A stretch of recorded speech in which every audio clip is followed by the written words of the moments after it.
Probably Dutch or something, and the report of a popular fish's death is starting to get around the tank. This is the Onion Week in Review. The nation was once again wowed this week by the feats of very strong little boy Michael Sartinsky, who, after removing his t-shirt to better display his impressive physique, deadlifted an entire frozen turkey over his head and held it aloft for 3 full seconds.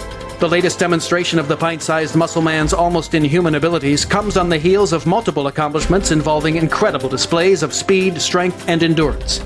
Over the past 4 months alone, Sartinsky cleared the 3-foot chasm between his brother's bed and his own, beat his fully grown Uncle Scott in a foot race, and threw a tennis ball clear onto the roof of his 2-story house. Pound for pound, I honestly don't think there's a stronger boy on earth. Have you felt his muscles? They're like solid rocks.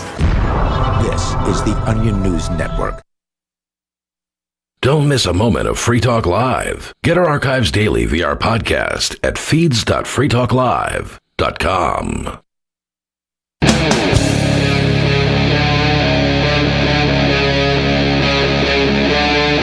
Free Talk Live.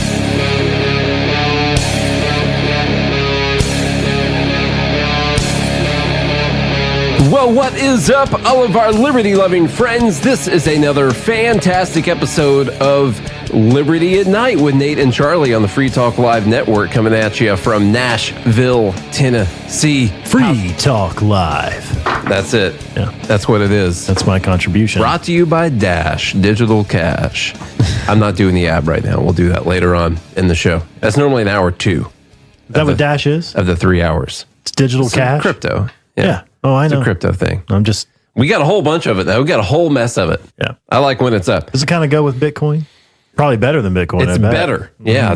Bitcoin, who cares about that? That's not, you don't want to use that as a currency. Okay. Dash settles immediately. All right. There's no need to wait for confirmation or anything. Okay. So it's the best thing for merchants. Yeah. And if Ethereum, I mean, the gas fees. We're not doing the ad right now. Oh. Yeah. We're not doing it. Okay, but if we were doing it, I would tell you that we appreciated Dash giving us $32 per month to promote Dash Live on the air, and go to dash.org to learn more. If I were going to say that, if this were an ad. But this isn't an ad. No, it's not an ad. What's today's date?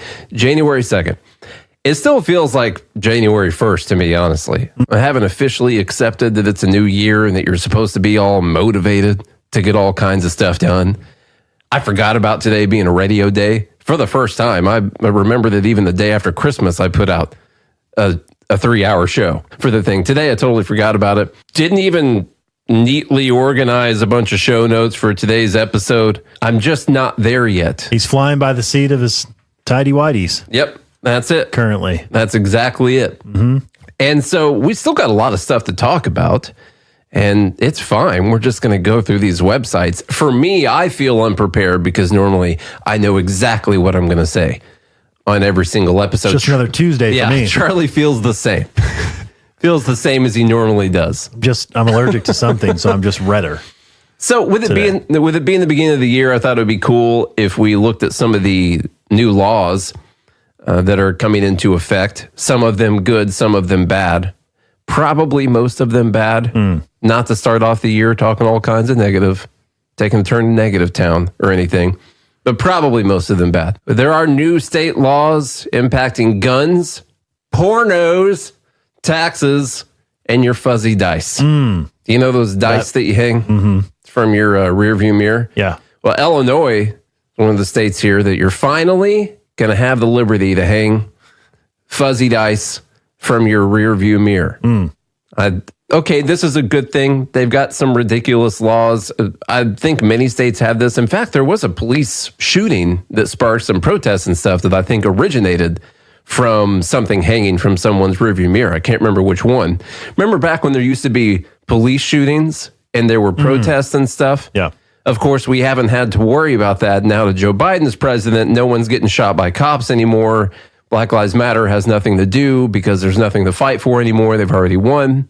And so we haven't been hearing a whole lot about this stuff. But way back when we had a fascist president, that's something that we had to deal with. Well, because of the rhetoric. It caused police shootings. So starting yesterday, police in Illinois no longer will be allowed to pull over motorists solely because they have something hanging from the rearview mirror of the windshield. That means air fresheners, parking placards, and even fuzzy dice. I know that they're making a joke about the fuzzy dice. I don't know how popular that is still. The revised Illinois windshield rule is one of you hundreds. should buy in because the fuzzy dice is about to go up. They are. Yeah. The market's been held down now, and they're really about to explode. Yeah. Okay. I have some fuzzy dice in my cart right now. We should buy a whole bunch of them. Yeah. Let's get them. Let's roll the dice on that. Exactly. The revised rule is one of hundreds of new laws taking effect with the new year in states across the U.S. Some may seem a bit pedestrian. Others have real practical effects. The other thing in Illinois happening is their freaking assault weapon ban. But speaking of the fuzzy dice, here's a good reason. This is a good thing. No, it's a good thing. The less a cop has, like the less reason to pull you over, the better. Yeah. Because then you reduce, we talked about this. Okay. How do you reduce police violence? Well, one way is to reduce police interactions. Like there's no reason. There was a video we showed last year, maybe 2 years ago, where the police have literally every time you drive, you're violating something, they could have a reason to pull you over. You know, and they're always looking for something more. And of course, as libertarians, we should believe that unless you're harming someone, unless there's a victim, then you shouldn't have any police interaction. And this should only step in when you're actually harming someone. So, yeah, having less police interaction is a good thing. It is. They said, with this new law, we are sending a powerful message that the state does not tolerate racial profiling or other forms of discrimination. So it's not. So they're only pulling. So only black people have dice in their car. Yeah, they're fighting for some people's rights. Only black people have fresh smelling vehicles. Let's see. A Minnesota law will allow authorities to ask courts for extreme risk protection orders, red flag law, to temporarily take guns from people deemed to be an imminent threat to others or themselves. Minnesota will be at least the 20th state with such a red flag law. So, okay, not a big fan of that one, taking away someone's constitutional rights when they haven't committed any kind of crime. Colorado will become one of a dozen states to ban ghost guns. New law, you got to... they can find them. Yeah, I was going to say, that's purely one of those things that they're just going to say that they're doing, but it's a ghost gun, okay? It's literally, it's meant to not be traced, you know? Your 3D printing guns or whatever, they're just going to act like they care about it. Essentially, what they're going to do is create enhanced penalties for people when they do find out that they did it. You know, make it more of a crime. Well, you've seen the rise of criminals using these ghost guns. Well, I haven't seen it. I know that doesn't exist. No, they're using just regular registered guns. Regular, because they can't find the guns either. Right. You know. The U.S. Supreme Court declined to block an Illinois law from taking effect on Monday that bans high-powered semi-automatic rifles and high-capacity magazines. You can only have low-powered semi-automatic rifles and low-capacity magazines, I guess. But a federal judge recently blocked a California law that would have banned carrying concealed guns in many public spaces. So yes, the Illinois law is going into effect. Honestly, I thought the Supreme Court was going to block this law, was going to say that it was unconstitutional. Maybe they're waiting for a case to make it all the way. It says they declined to block it. And so maybe we're going to wait on an actual case with someone who can prove harm and bring it all the way to the Supreme Court. So we'll see what happens with that. Several state laws delve into acceptable online activities. A new Connecticut law requires online dating operators to adopt policies for handling harassment reports between users. Yeah. So we finally got that through. Yeah. You know, been fighting for that one for a while. For all you Tinder users out there, you can rekindle the flame in an appropriate manner. This is definitely going to work. A North Carolina law will require pornographic website operators to confirm viewers are at least 18 years old. What's it going to, probably going to make them do some kind of a CAPTCHA thing too. You know, that's going to work. They're going to use a commercially available database. I don't know what that means. I haven't looked at this law. You got to like sign in Get to the cross-reference. website. I'm not sure. The law lets parents sue companies if their children were allowed to access the pornography. Another new Illinois law will allow lawsuits from victims of deep fake pornos, in which videos or images are manipulated without their consent. Okay, so we got some porn laws coming through there. LGBTQIA2SL plus. 2S plus. I don't think there's a second L. I'm not sure. Over the past few years, there's been a major push by conservatives to restrict access to gender-affirming treatments for transgender minors. Those are young people, not people who look for coal and stuff. Bans are on the books in 22 states, including some where judges have paused enforcement as they consider challenges to the policies. New bans on access for minors to puberty blockers, hormone therapy, and surgery, which is rare, they have to put that in the... None of the other things did they ever say, like ghost guns, which are rare. Right. They didn't say that. No. But no, when they talk about the hormone therapy and surgery, which is rare, are scheduled to take effect on Jan 1 in Idaho, Louisiana, and West Virginia. The West Virginia law contains an exception. Teens could still access treatment with parental consent and a diagnosis of severe gender dysphoria from 2 doctors. I happen to think that I'm not a big fan of the government coming in and blocking stuff, but I do think that the government could come in and block some stuff when it comes to minors being able to destroy their body. Yeah. To make irreversible decisions. Yeah. I think that that's a good thing. Okay. While many Republican-led legislatures have imposed restrictions, many Democrat-dominated states have responded with transgender protections. A law taking effect Monday in Hawaii requires new marriage certificates to be issued to people who request to change how their sex is listed. Got to get a new marriage certificate. The state also is replacing gender-specific terms in state law. Mother is being replaced with birthing parent and father with non-birthing parent. Yeah. I thought fathers could have babies. Well, there's just going to be a birthing parent and a non-birthing parent. Okay, I got you. So you're not going to. That's why. That's why you can't have. That's why you can't say father. You see, I'm just so I'm so ingrained in the old. There's no such thing as mother or father anymore. I'm so ingrained in the old colonialist language. When their kid asks for something, they'll be like, "Go ask your birthing parent." Yeah. Ask your birthing parent. Right. Not your non-birthing parent. Yeah. Everyone knows the birthing parent runs the household. Okay. Or sometimes they'll be like, no, you can't have that. Go ask your non-birthing parent. Yeah. You got to get this language in your head. Now, Nate. You can't be like, go ask your father. Now, the kid will be confused. I'm not glad, but it's times like this. I'm glad that my great grandbirthing parent is not alive to see this. Okay. Taxes and wages. Insults will have to be changed. Yeah. You can no longer say, well, so is your mother. When you're fighting with your wife. Your birthing parent's so fat. How fat is your birthing parent? Don't you talk about my birthing parent like that. Nobody talks about my birthing parent. Okay. Taxes and wages. You just got to get used to saying it. Yeah. It rolls right off the tongue. It's so easy. Yeah. It's so easy. Yeah. That's what my non-birthing parent used to say. It's my birthing parent's birthday this weekend, actually, going back up to Illinois. And gonna do a little bit of work for my non-birthing parent also while I'm up there. So that's another good one. Stacy's birthing parents have got it going literally on. Singing that in my head, I decided not to say it, but I was gonna go that far with it. Mm-hmm. Okay, I'm a non-birthing parent. You are. Yeah. That's right. A new year brings a variety of new laws on taxes and wages. What? What do you got? I was just going to keep going. No, that's fine. We could go on and on and on. Yeah. Great jokes. You're welcome. Did you read Rich Non-Birthing Parent, Poor Non-Birthing Parent? No.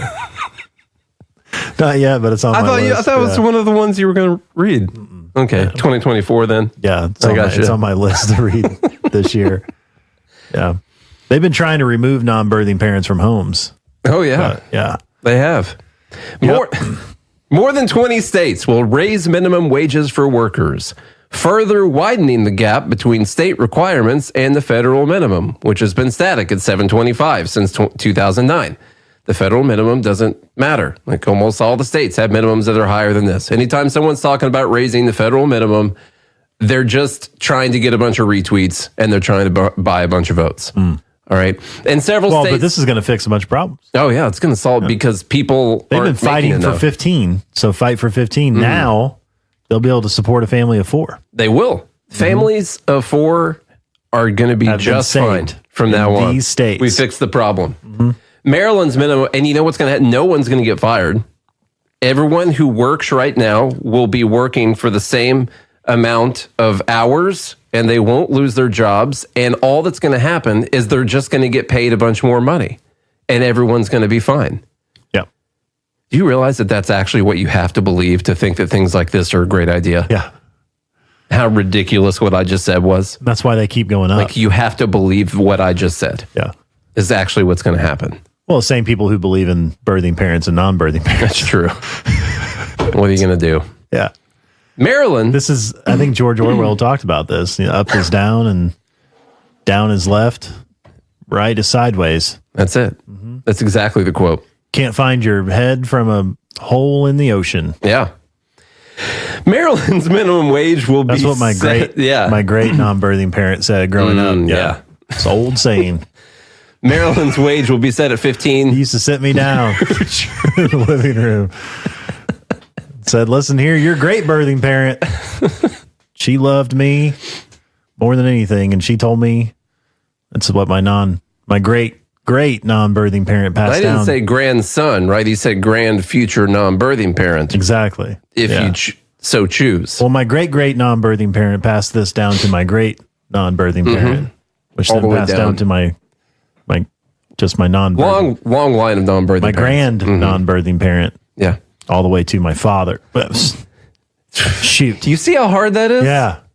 It's just like I said, the old language Yeah. just ingrained by white supremacy. Then if your birthing parent marries a step non-birthing parent, That's don't even. you're in a kerfuffle. You know that meme where she's trying to do the math, in her head? It's probably 2 + 2.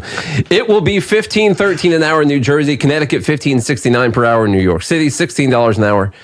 It will be 15 in most of the rest of the state of New York. California's statewide minimum wage is rising to 16. They've also got that fast food workers bill that's going into effect where it's moving up to 20 for fast Is food it 20 workers. or 25? It's 20. And in Washington, the minimum rate will be $16.28. It's 20 or 22. I can't. We'll see because we're going to talk about it here in a second. Residents in some states will gain money by paying less in taxes. That's a novel idea. This is perfect. This we can It's like support. you never lost your job because taxes went down. Yeah. That doesn't happen. Continuing a 3-year trend in which nearly every state has reduced, rebated, or suspended some type of broad-based tax. There we go. In Kansas, the sales tax on groceries will drop from 4 to 2% in its next step toward eventual elimination, producing a savings of $208 annually for a family spending an average of $200 weekly on groceries, Family of 4, yeah. unless the grocery stores decide to raise their prices because they know people are willing to pay that much money to get out the door. But we'll just say right now, assuming all things stay equal, that would save money for everyone. About 1 million tax filers are expected to benefit from Connecticut's first income tax rate reduction since the mid-1990s. Lower income workers and retirees also stand to benefit from expanded tax breaks. Missouri also will reduce its income tax rate. So some good things here. While expanding tax exemptions for Social Security benefits and military training pay, businesses will be able to claim tax credits for hiring interns or apprentices. And Alabama will exempt overtime pay from the state's income tax, though that lasts only until June 2025.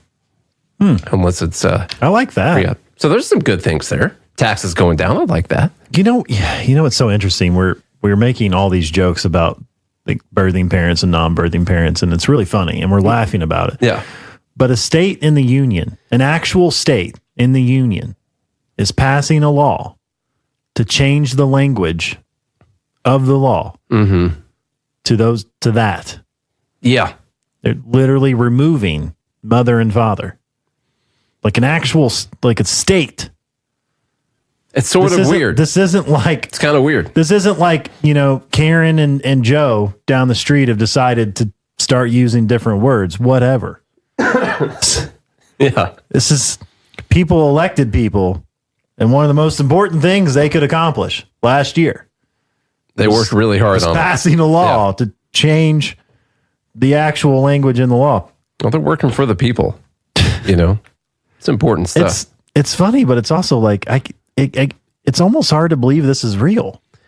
I mean, it's all a joke, man. I mean, this is all. We were talking earlier about how I keep trying to not be negative, but gall darn it if it isn't 2024. What are you gonna do? I don't even like looking at stuff on social media anymore from a political perspective because everything I see, almost everything I see, is fake. It's that everyone is trying to out fake everyone else right now, and that includes people on the right. I have seen so much fake BS from these right-wing influencers just so they can get clicks and retweets and stuff like that it's becoming very infuriating. And I even saw some news stories, and I was like, oh, this is something we're going to talk about when we come back. And lo and behold, I go to research it, and it's not real.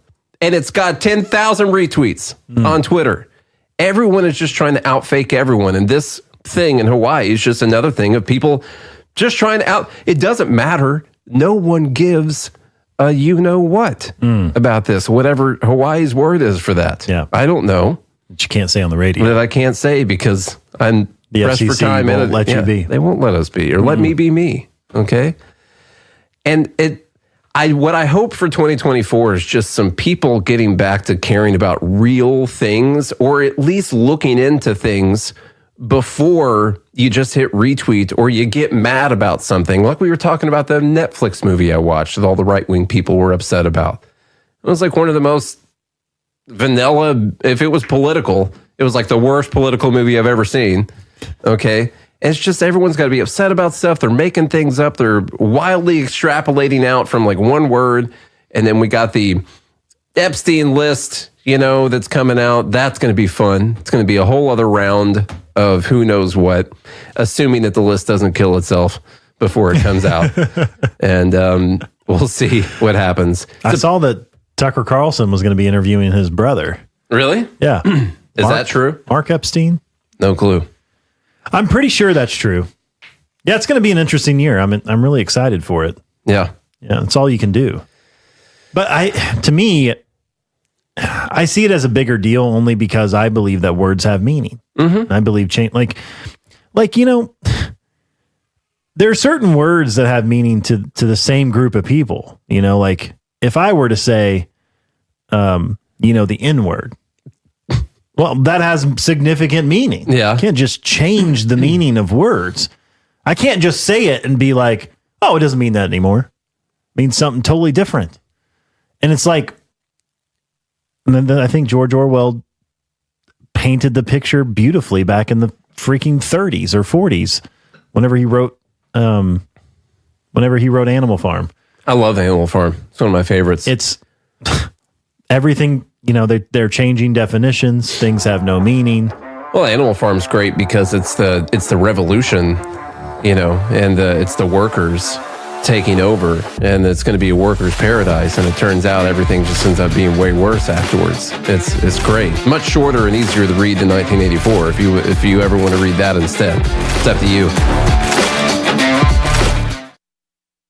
Join liberty-minded voluntarists, anarchists, and libertarians from June 13th through the 16th for the 8th annual Fork Fest at Rogers Campground in the beautiful White Mountains of New Hampshire.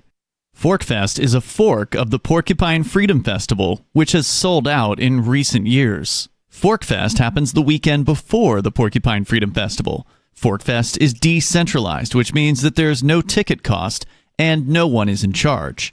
All you have to do to join the fun is reserve your camping site, RV site, or motel room with Rogers Campground for June 13th through the 16th. You can find out more at the unofficial website, forkfest.party. You can also connect with other attendees on the ForkFest Telegram and Matrix chat rooms, as well as the ForkFest forum. You can find links to those at forkfest.party. We hope to see you there June 13th through the 16th. forkfest.party. From Feature Story News in Washington, I'm Kate Fisher. Judges in Washington, D.C.'s appeals court have questioned arguments made by Donald Trump's lawyers that he's immune from prosecution.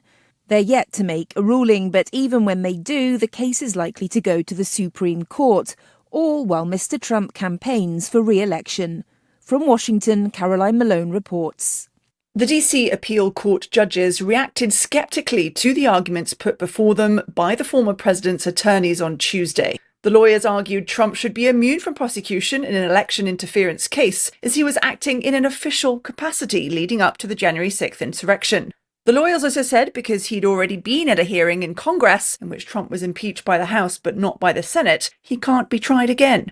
The judges and prosecution expressed concern that immunity for a former president could lead to future leaders carrying out crimes with impunity. Trump afterwards said if the case is allowed to proceed, current President Biden may also be vulnerable to prosecution after his time in office. US Defense Secretary Lloyd Austin has been treated for prostate cancer and a urinary tract infection, according to his doctors. The announcement comes after the Pentagon admitted that Mr. Austin had been hospitalized since January the 1st, but took days to inform the president and other top officials. The White House Chief of Staff has now ordered cabinet members to notify him if they can't perform their duties, while the administration mounts a policy review. The Palestinian ambassador to the United Nations has welcomed the move by South Africa to haul Israel before the International Court of Justice. South Africa filed the lawsuit accusing Israel of genocide in its war in Gaza. It's seeking an order of the court to halt the military assault that's killed more than 20,000 Palestinians. Here's the permanent observer of the State of Palestine to the UN, Riyad Mansour. We are very grateful to the government of South Africa for taking this very important and highly moral position. NASA says it's delaying 2 upcoming missions to the moon by around a year. Ira Spitzer has more. Citing safety concerns, NASA says the Artemis II mission is now scheduled to launch in September of 2025 instead of November of this year as originally planned. And Artemis III, which aims to be the first crewed lunar landing since 1972 and the first ever crewed landing on the moon's south pole, has also been pushed back to September of 2026.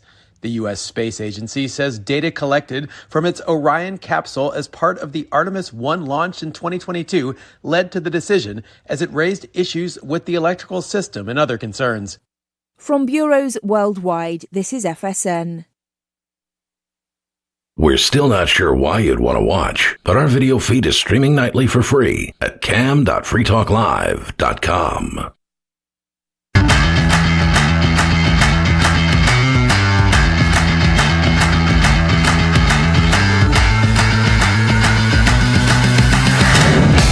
By the way, did you see the ESPN game? I think it was ESPN Game Day before the Alabama-Michigan game. No. Okay. I think I sent this to you. I saw it on Twitter.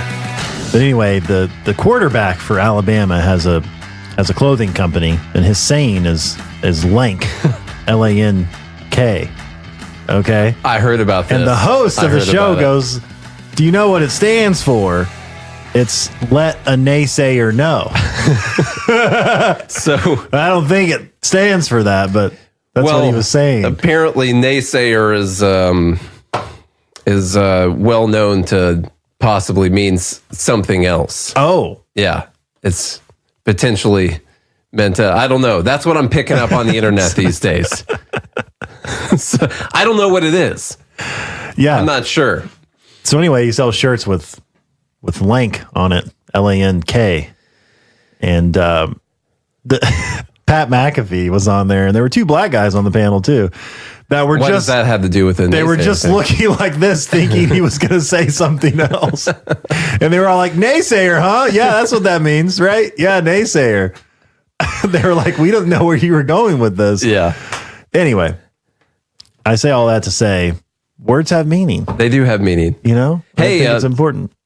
The breaking. You heard it here first. Gay is out of Harvard. A gay out. Yeah, Claudine Gay, the Harvard president, for anyone who cares, is resigning over the plagiarism claims that. So this whole thing dusted up over the anti-Semitism, the protests over there on these campuses. The people who ran the colleges go up there, the Congress, make some fools out of themselves. And turns out they end up digging up a bunch of old stuff written by Claudine Gay, the president of Harvard, that was plagiarized. And everyone's like, oh, no, that's fine. And then you keep seeing these quotes go around like I have a dream. And it's like dash Claudine Gay, stuff like that. Anyway, turns out. By the way, did you see I just saw that. Did you see the excerpts next to each other? And how No, I didn't see that. And how plagiarized No. it was? She went back and corrected some of it. Like, so who gets bad. to go back and correct stuff? Yeah. Let me go back and correct my dissertation. I just saw this that meme last night, Magoo. That's great. Okay, honest question. Did the naysayer thing come from the ESPN clip that you're talking about? That's where I saw it. Okay, is that like the origin? Because I keep seeing this going around, and I hadn't seen that clip yet. Okay, let's get back into something. I mean, we're talking about important stuff. All right. Yeah. Unlike what all these naysayers are telling us right now, this is important. All right. Yeah. Oh, speaking of, this is an important. Pizza Hut is laying off 1,200 delivery drivers in California as restaurants brace for the $20 an hour fast food wages. Imagine that. That's weird. Yeah. I honestly this is a shock. This is a shock to anyone. No one could have seen this coming. This is probably just transitory, though. They'll get hired by Uber. 2 Pizza Hut operators in California are eliminating their in-house delivery services at hundreds of stores, resulting in more than 1,200 driver layoffs. According to, you know what it is, you shouldn't allow 2 people to own hundreds of stores. And then all these people wouldn't have got laid off. That's probably what it is. You should mandate that they're each individually owned. Resulting in more than 1,200 driver layoffs, according to the Federal Employment Notices reviewed. The layoffs effective throughout February affect drivers across California, including a bunch of cities. The Pizza Hut franchises are reducing staff as fast food chains in the state brace for a new law that increases worker pay to $20 an hour in April. Well, isn't that just a super surprise for everyone? Pizza Hut, Pack Pizza, LLC, has made a business decision to eliminate first-party delivery services, and as a result, the elimination of all delivery driver positions. They're just going to outsource it to Uber Eats and DoorDash. That's all you got to do. It's going to be listed on whatever the delivery apps are, and those people aren't working hourly. They get paid per delivery. Now, of course, California tried to take care of this by making all of those people employees. But for right now, they're just going to outsource it to these other companies. Why not? You're still going to be able to offer delivery to people. Mm-hmm. Now, maybe it won't be as fast. You won't have someone there sitting on staff ready to go at all times. But it could be faster. Maybe that person's gone and you need something delivered, the thing. Let's see. There's a WARN Act that requires employers to give notice. I'm trying to find where they talk about other people that are also going to be bracing for this. One guy got a $400 severance pay if he stays until February 5th. I mean, he's been a driver for 9 years. He's upset with that, says that that's a slap in the face, said that's $3 a month for 9+ years of service. Dude, you work at a hourly minimum wage job. Mm-hmm. Okay. You should say thank you for the severance pay, in my opinion. Well, now he's going to be able to support his family of 4. He will, because the wage went up to 20. Yeah. I don't see what he's complaining about. Minimum wage is 20. Yeah. What's he got a problem with? I have no idea. And did he send a letter of gratitude to the state of California for passing this through now that he can finally take care of his family of 4? I feel bad for this guy. I do. This guy had a job for 9 years. You should commend that. It's tough to have a job for 9 years. And of course, I think you should, improve your skills. But maybe that was his dream, to be a Pizza Hut delivery driver. Dude. And live in California. And that was his dream. That's all he needed. I'm sure I've said it. I'm sure he could support his family. They were living a comfortable life. Whatever standards they have. Maybe he's like, I don't need to do anything else. I enjoy this. But now I'm getting laid off. Yeah. He used to come home smelling like pizza. His kids, when they smell pizza, they just think of their non-birthing parent and the way that him used to smell. when they would come through the door, you know. And now, and now the smell, the beautiful aroma of pizza will no longer be gracing their house with its presence. When their non-birthing parent takes their shirt off. And honestly, this is an affront to him because he just wanted to deliver pizza. And now he's going to have to be delivering McDonald's and like Asian food and stuff like that. Okay. Speaking of him loving this job, I genuinely enjoyed the times that I did Uber Eats, which I've done before several years ago. When we first started this podcast 5 years ago, I would spend like half the day going out and doing Uber Eats driving. And I actually loved doing it. Read books while I was driving around. Didn't have to talk to hardly anyone. It was great. Like the best thing you could ever imagine. Me sitting alone in my car, listening to whatever I wanted. It's actually a pretty fun job. It's great. Yeah, it's amazing. You would hate it. Yeah, for sure. I'd be on the phone the whole time. Okay, so now clearly they're going to be using Uber Eats and Grubhub and DoorDash and all that stuff. Chains such as Chipotle and McDonald's have said that they plan to pass the cost of higher wages in California to customers by raising their menu prices. Oh, God. Yeah. No one could have seen this coming. I'm trying to see. So they did do 22 an hour under the FAST Act. But it says corporate chains such as McDonald's, Chipotle, and Chick-fil-A, as well as franchise advocacy groups, fought the law. Coalition of Restaurant Industry Organizations said the law could raise costs for fast food restaurants by $3 billion. And they rallied to get a referendum on the ballot. So now this new law, AB 1228, replaced that and raises it to 20 instead of 22. Yeah. And it affects 557,000 fast food workers. And already that's 1,200 of them. Is that what the number was? Yep. 1,200 just from Pizza Hut. 1,200 just from one franchise out of those 500 and something thousand are literally just getting fired right off the bat. Gone. Mm-hmm. Let go. And people will still push for this and they'll still say it's going to help. I hope they all leave. I hope every business in California closes down. Someone asked if I ever ate the orders. T-Dub asked. No, I did not, ever. I was like an outstanding Uber driver. I cleaned my car every morning back when I was taking passengers. I would literally clean my car every day. If I had like 3 trips, I would go and clean my car again after that. What did you come home smelling like? Probably new car scent. Oh, because I had that in my car. No, I mean too. when you were doing Uber Eats. Oh, I don't remember what people. There's a lot of Asian restaurants. And honestly, a lot of random stuff like McDonald's. Not many pizzas, because I guess a lot of pizza places have their own delivery. But a lot of just random fast foods. Came home smelling like chow mein. Chow mein. Okay. Anyway, what else we have here to talk about? See, this is what happens when we're not super organized. Oh, that one's kind of funny. We're going to save that. Oh, a lot of people talking about Javier Milei right now. Remember that guy?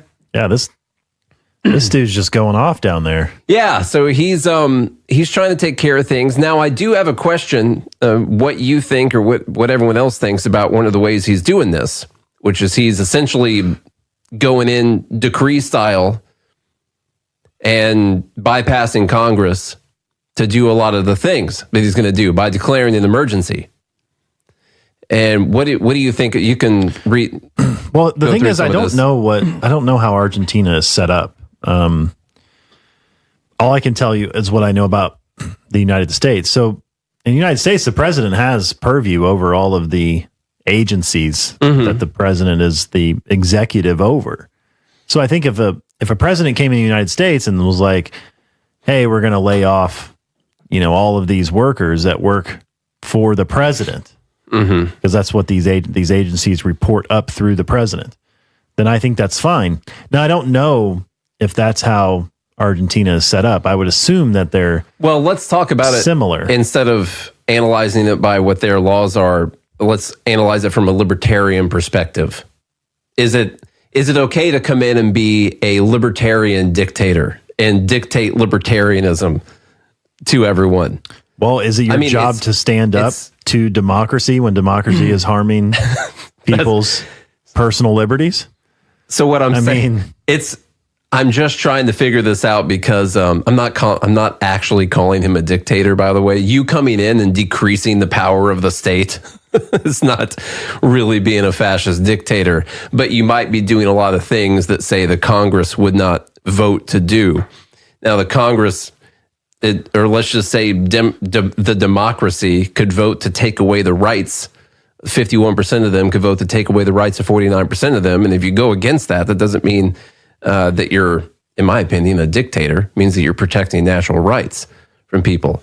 But anyway, I just keep hearing people saying that, this is what libertarianism is, and they're just going to go around Congress, the elected representatives of the people, and you want this in America. And I'm like, yeah. Well, what I kind of do. This bill sounds, he sounds like he's saying it correctly. He says Argentina is immersed in a serious and deep economic, financial, fiscal, social, pension, security, defense, tariff, energy, health, and social crisis without precedent, which affects all, he said this in Spanish, but which affects all levels of society and the very functioning of the state. This is coming from the bill. These crises were caused by an innumerable number of restrictions on the exercise of constitutional rights, especially those of trading, working, and exercising lawful industry. The bill continues, adding that these restrictions, quote, severely limit competition and artificially distort prices while burdening the real income of citizens. He's right about that. So if a president comes in and says, I'm going to, by dictatorship, restore your constitutional rights that these other folks in government are taking away from you, I don't care about democracy. I don't. Can we get a quote? Yeah, with that. It's destroy democracy. Actually, I don't let me care. Do this so we can do this. Well, I'm going to get a big screenshot here of you saying, I don't care about, I don't care about democracy. Destroy democracy. Who cares? What I care about is individual freedom. Yeah. And so if you're telling me that this group of people can vote to take your rights away, and you have this one person over here being like, no, you can't do that. I'm going to restore your rights. I'm going for that guy. So I think so. The distinction here, it's important for people to understand, and libertarians listening to us right now understand the difference between positive and negative rights. So if he were coming in, here's a dictator we don't like. He comes in and he says, I'm going to protect your rights. I'm going to protect your right to free healthcare. And I'm going to protect your right to employment. And I'm going to protect your right to all of these things that other people must be forced to provide to you, or they must be forced to turn over money so other people can be paid to provide it to you, or they go to prison. So those are a bunch of positive rights. So people have to take actions to bestow those rights upon you, to give you something from someone else. The rights he is dictating to people are your negative rights. The rights that no one has to do anything for you to have. In fact, they've been taken away from you by other people that are taking those actions to remove the rights from you. So your natural rights that you have can be protected by someone, in my opinion, by someone who's going to use executive decree to prevent the government from removing your actual natural rights like they have been doing. That's the benevolent dictator I'd vote for right there. I'll tell you what. Mm-hmm. The problem is that the people in government for years have been breaking laws. They've been breaking the Constitution, at least as far as I can tell. I don't know Argentina's Constitution very well. I'm still working on my Spanish. Okay. All of it. I can only relate to what I do know really well, which is the American Constitution. But anytime, if someone comes in and says, I'm going to reduce the power that people have to take your rights away, I feel like it is an emergency. Is it not an emergency in the United States that we're losing our rights? Is that not a real emergency? I totally agree with you. But I do also get the problem with someone having that power. But because Bernie Sanders could say the same thing. They've had that power. It's an emergency that you don't have these rights. I know. People are taking them away. I get it. I don't want anybody to have that power. But if they wouldn't have had the power to begin with, you would need someone to try to use that power for good. There are some weird things, by the way, that he's doing. Go back. Some of this is a little strange. I don't agree with, which you should find things you don't agree with. It's okay to not agree with people. Yes. It looks like he's doing a lot of good things. So he's privatizing several state-owned companies, which is good. That'll generate greater competition and economic efficiency, reduce the tax burden, improve the quality of services, promote private investment, and professionalize management. All that is well and good, whatever, but you don't have to give reasons for why you're going to privatize state-owned companies. Right. Just say we're going to do it because it's the only moral option that I have. And don't mention 41 companies. Where it says 41, just say all of them and see list of companies. Yeah. That's all you got to do. There are some weird things. The bill proposes to eliminate the primary elections and switch to a single ballot system. I don't know if that really matters that much. It also seeks to move the Chamber of Deputies from a system that determines the number of representatives proportionally with the population to one of single member constituencies. I feel like we need to know a little bit more about Argentina's government to understand that one. Now, this is a little weird. It extends the government's new anti-protest measures, increasing penalties to up to 4 years in prison for those who use arms to disrupt public transportation and up to 5 years for those who direct, organize, or coordinate a meeting or demonstration that impedes, hinders, or obstructs circulation. They've been having some pretty crazy protests over there against Actually, him. that I don't disagree with. Because look, your rights end where another's begins. And your right to freely move should not be impeded by someone else's right to protest. Agreed. You can't protest and kidnap someone. Especially using arms. It's kidnapping. Imagine you sit on someone. You're like, well, I have the right to sit. I got the right to protest. I have the right to sit here. This is my lived protest experience. Sorry, you were sitting there first.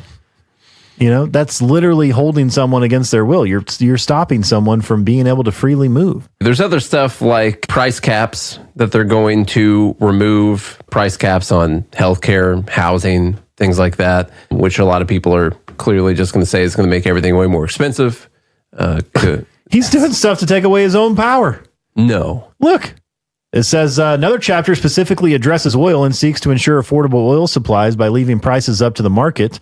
Currently, the government can meddle in crude and gasoline prices. The new bill will not allow the executive branch to intervene or fix prices in the domestic market. Fascism. Yeah. If I ever heard of it. It's something interesting going on. Argentinian unions are planning a general strike for January 24th against Milei's anarcho-capitalist reform plans.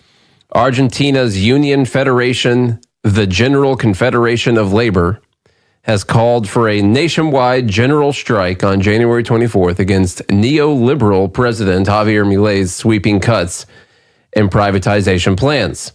The 7 million strong so this is a bunch of government workers. This is probably a public sector union. I bet there's a bunch of people looking for jobs that would happily take their jobs. The 7 million strong CGT's general secretary, Hector Dare, said the strike would defy a package of bills announced by Mr. Milei, which go against all society and give the president all public power, as opposed to what they preferred, which was the union having all the public power.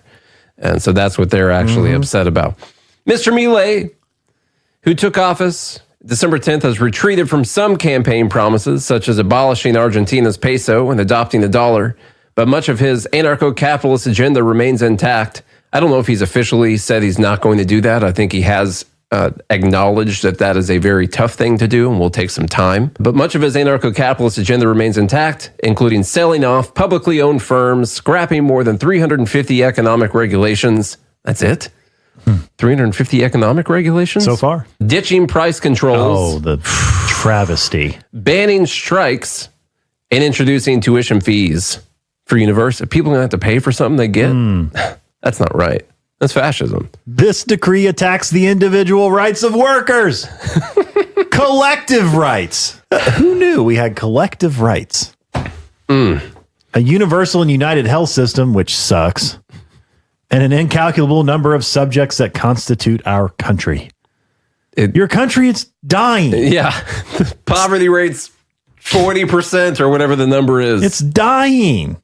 What are you fighting for? They're fighting for their right to exist and get super rich off the back of all the workers who are getting paid by printed money that goes out to the workers who work for probably a bunch of these government-owned industries that are there. And that's probably who they represent. And when they talk about banning strikes, I assume they're not talking about strikes at private places, but considering the amount of industry that is owned by the government there, I'm assuming that is strikes by government workers who are paid by the taxpayers, and we have similar laws like that in the U.S.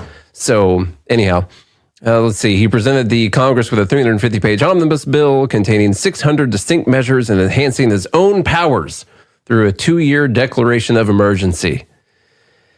It's just, I'm interested in like all the angles on this because we talk about politicians declaring emergencies, you know, and that's how they always increase their powers, is through there always being an emergency.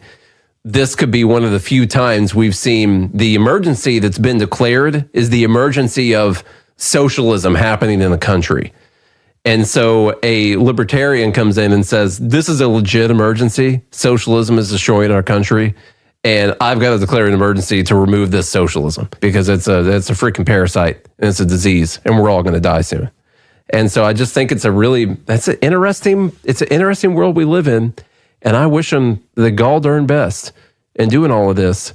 No, I don't hate the Morning Star creating its own People's Printing Press Society. This is an unexpected thing I saw down there. You can't buy a revolution, but you can help the only daily paper in Britain that's fighting for one by becoming a member of the People's Printing Press Society. The Morning Star is a readers cooperative, which means you can become an owner of the paper too by buying shares in the society. Shares are £10 each, though unlike capitalist firms, each shareholder has an equal say. Money from shares contributes directly to keep our paper thriving. Some union branches have taken out shares of over £500 and individuals over £100. So they just describe, I mean, unlike the capitalist system, each share, what if I want to go over there and buy 1 million shares of it? I got more of a say than someone who's only got one share. No, right? You have an equal. We should all buy one share. Well, I like how they describe it. Says for peace and socialism. The cool thing is, but here's what I'm saying. If you want to do it yourself, do it. This is cool. I'm not against groups of people coming together to do this for themselves. Just don't force it on anyone else. Coming up on Liberty Night, we'll be talking about the dumbest thing said in politics over the last couple weeks, and then we'll be counting down the dumb bleep of the year. We have some good news. The indictments against Ross Ulbricht in the District of Maryland were dismissed with prejudice, meaning they can never be refiled. This is especially good because those indictments contain the only charge ever made that Ross engaged in murder for hire. This was a serious allegation that Ross Ulbricht denies. It was never prosecuted or ruled on by a jury, but was trumpeted by the federal government and the media as if it were proven fact. The Maryland court held these indictments for almost 5 years, poisoning Ross's case and leaving him under a cloud of unproven allegations. As explained in Ross's appeal to the Supreme Court, the fact that the judge used these allegations to give Ross a draconian sentence of double life without parole violated his Sixth Amendment right to a jury trial. Judges are required to issue sentences based on convictions decided by a jury, not unproven allegations never even charged at trial. Although this is a positive development, the dropped indictment will not set Ross free. Now, a presidential pardon is Ross's only hope of freedom. Sign the petition at freeross.org. freeross.org. My name is Jacob Hornberger. I'm president of the Future of Freedom Foundation, which Congressman Ron Paul awarded for having an outstanding freedom website. Write us at fff@fff.org, and we'll send you a free 3-month subscription to our monthly journal of libertarian essays and our booklet, Economic Liberty in the Constitution, which George Mason University economics professor Walter Williams praised in a recent column. That's fff@fff.org. What if you want to hear the latest episode of Free Talk Live, but all you have is your phone, you forgot to download our archive, and you have no data connection? You can call our Listen line at 641-793-0191. That's a long-distance number, so you may incur charges. If not, listen as long as you want. 641-793-0191. The Free Talk Live listen line, 641-793-0191. The latest episode of Free Talk Live continues with Hour 2 up next after the news here at listen.freetalklive.com. From Feature Story News in Washington, I'm Kate Fisher. Judges in Washington, D.C.'s appeals court have questioned arguments made by Donald Trump's lawyers that he's immune from prosecution. They're yet to make a ruling, but even when they do, the case is likely to go to the Supreme Court, all while Mr. Trump campaigns for re-election. From Washington, Caroline Malone reports. The DC appeal court judges reacted skeptically to the arguments put before them by the former president's attorneys on Tuesday. The lawyers argued Trump should be immune from prosecution in an election interference case, as he was acting in an official capacity leading up to the January 6th insurrection. The lawyers also said because he'd already been at a hearing in Congress in which Trump was impeached by the House but not by the Senate, he can't be tried again. The judges and prosecution expressed concern that immunity for a former president could lead to future leaders carrying out crimes with impunity. Trump afterwards said if the case is allowed to proceed, current President Biden may also be vulnerable to prosecution after his time in office. U.S. Defense Secretary Lloyd Austin has been treated for prostate cancer and a urinary tract infection, according to his doctors. The announcement comes after the Pentagon admitted that Mr. Austin had been hospitalized since January the 1st, but took days to inform the president and other top officials. The White House Chief of Staff has now ordered cabinet members to notify him if they can't perform their duties, while the administration mounts a policy review. The Palestinian ambassador to the United Nations has welcomed the move by South Africa to haul Israel before the International Court of Justice. South Africa filed the lawsuit accusing Israel of genocide in its war in Gaza. It's seeking an order of the court to halt the military assault that's killed more than 20,000 Palestinians.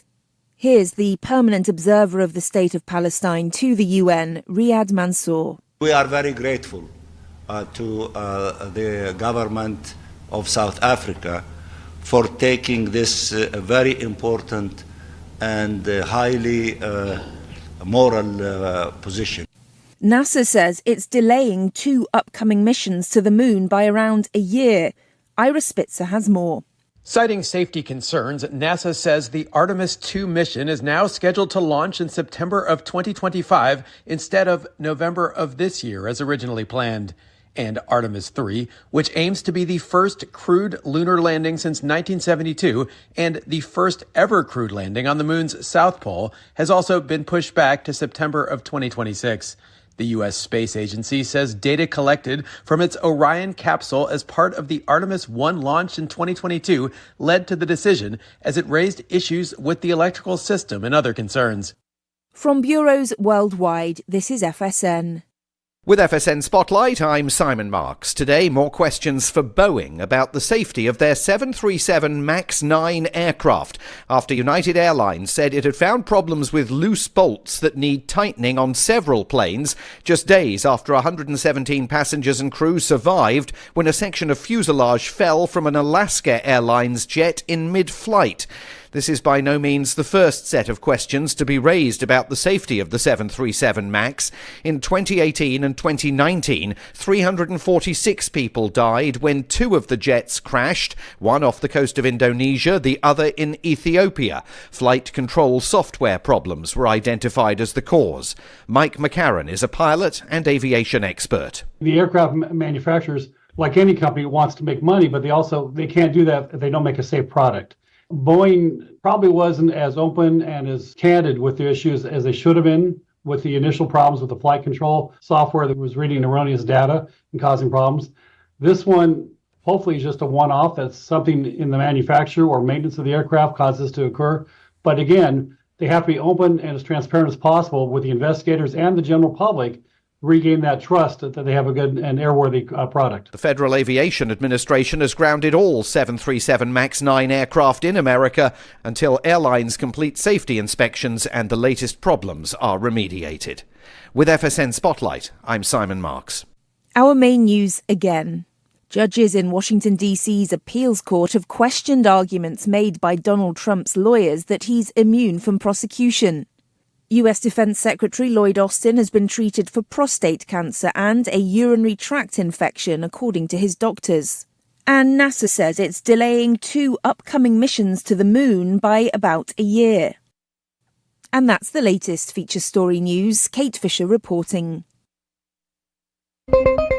Now that multiple Thomas E. Dewey High School sources have confirmed that junior Jessica Milley will soon begin putting out, with many speculating that she'll go all the way with her boyfriend Josh Gibson as early as this Friday, Milley's classmates have been quick to weigh in on the news. Jessica was sitting at this table when she told Erica that she was finally going to do Josh. Jessica's pretty hot, so I'm happy with her decision. I was pretty certain the next girl to start putting out would be Amy Courtley because everybody knows her mom's a slut. While the majority of students were somewhat surprised that Jessica might give it up at Andy Wheeler's house party this Friday, possibly on one of Wheeler's 2 basement couches, Milley's intentions didn't come as a shock to some. Now that the news is settling in, several Dewey High sources are suggesting that Milley's decision could cause a domino effect in which even more classmates begin putting out in the near future. I think I'm going to start putting out in January or February, definitely by prom. Keep checking theonion.com for more news as this story progresses. This is the Onion News Network. You can help spread the ideas of liberty with our Patreon for just $5 per month at amps.freetalklive.com.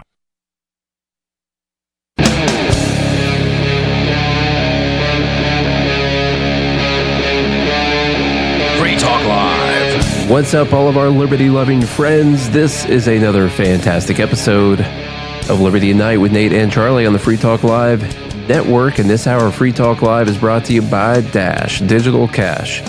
Dash is a cryptocurrency designed to be used for spending. Rising fees have made Bitcoin useless for purchases, but Dash continues to have fees less than 1 cent per transaction and has implemented really cool features to ensure it's undefeated as the most useful cryptocurrency in the marketplace.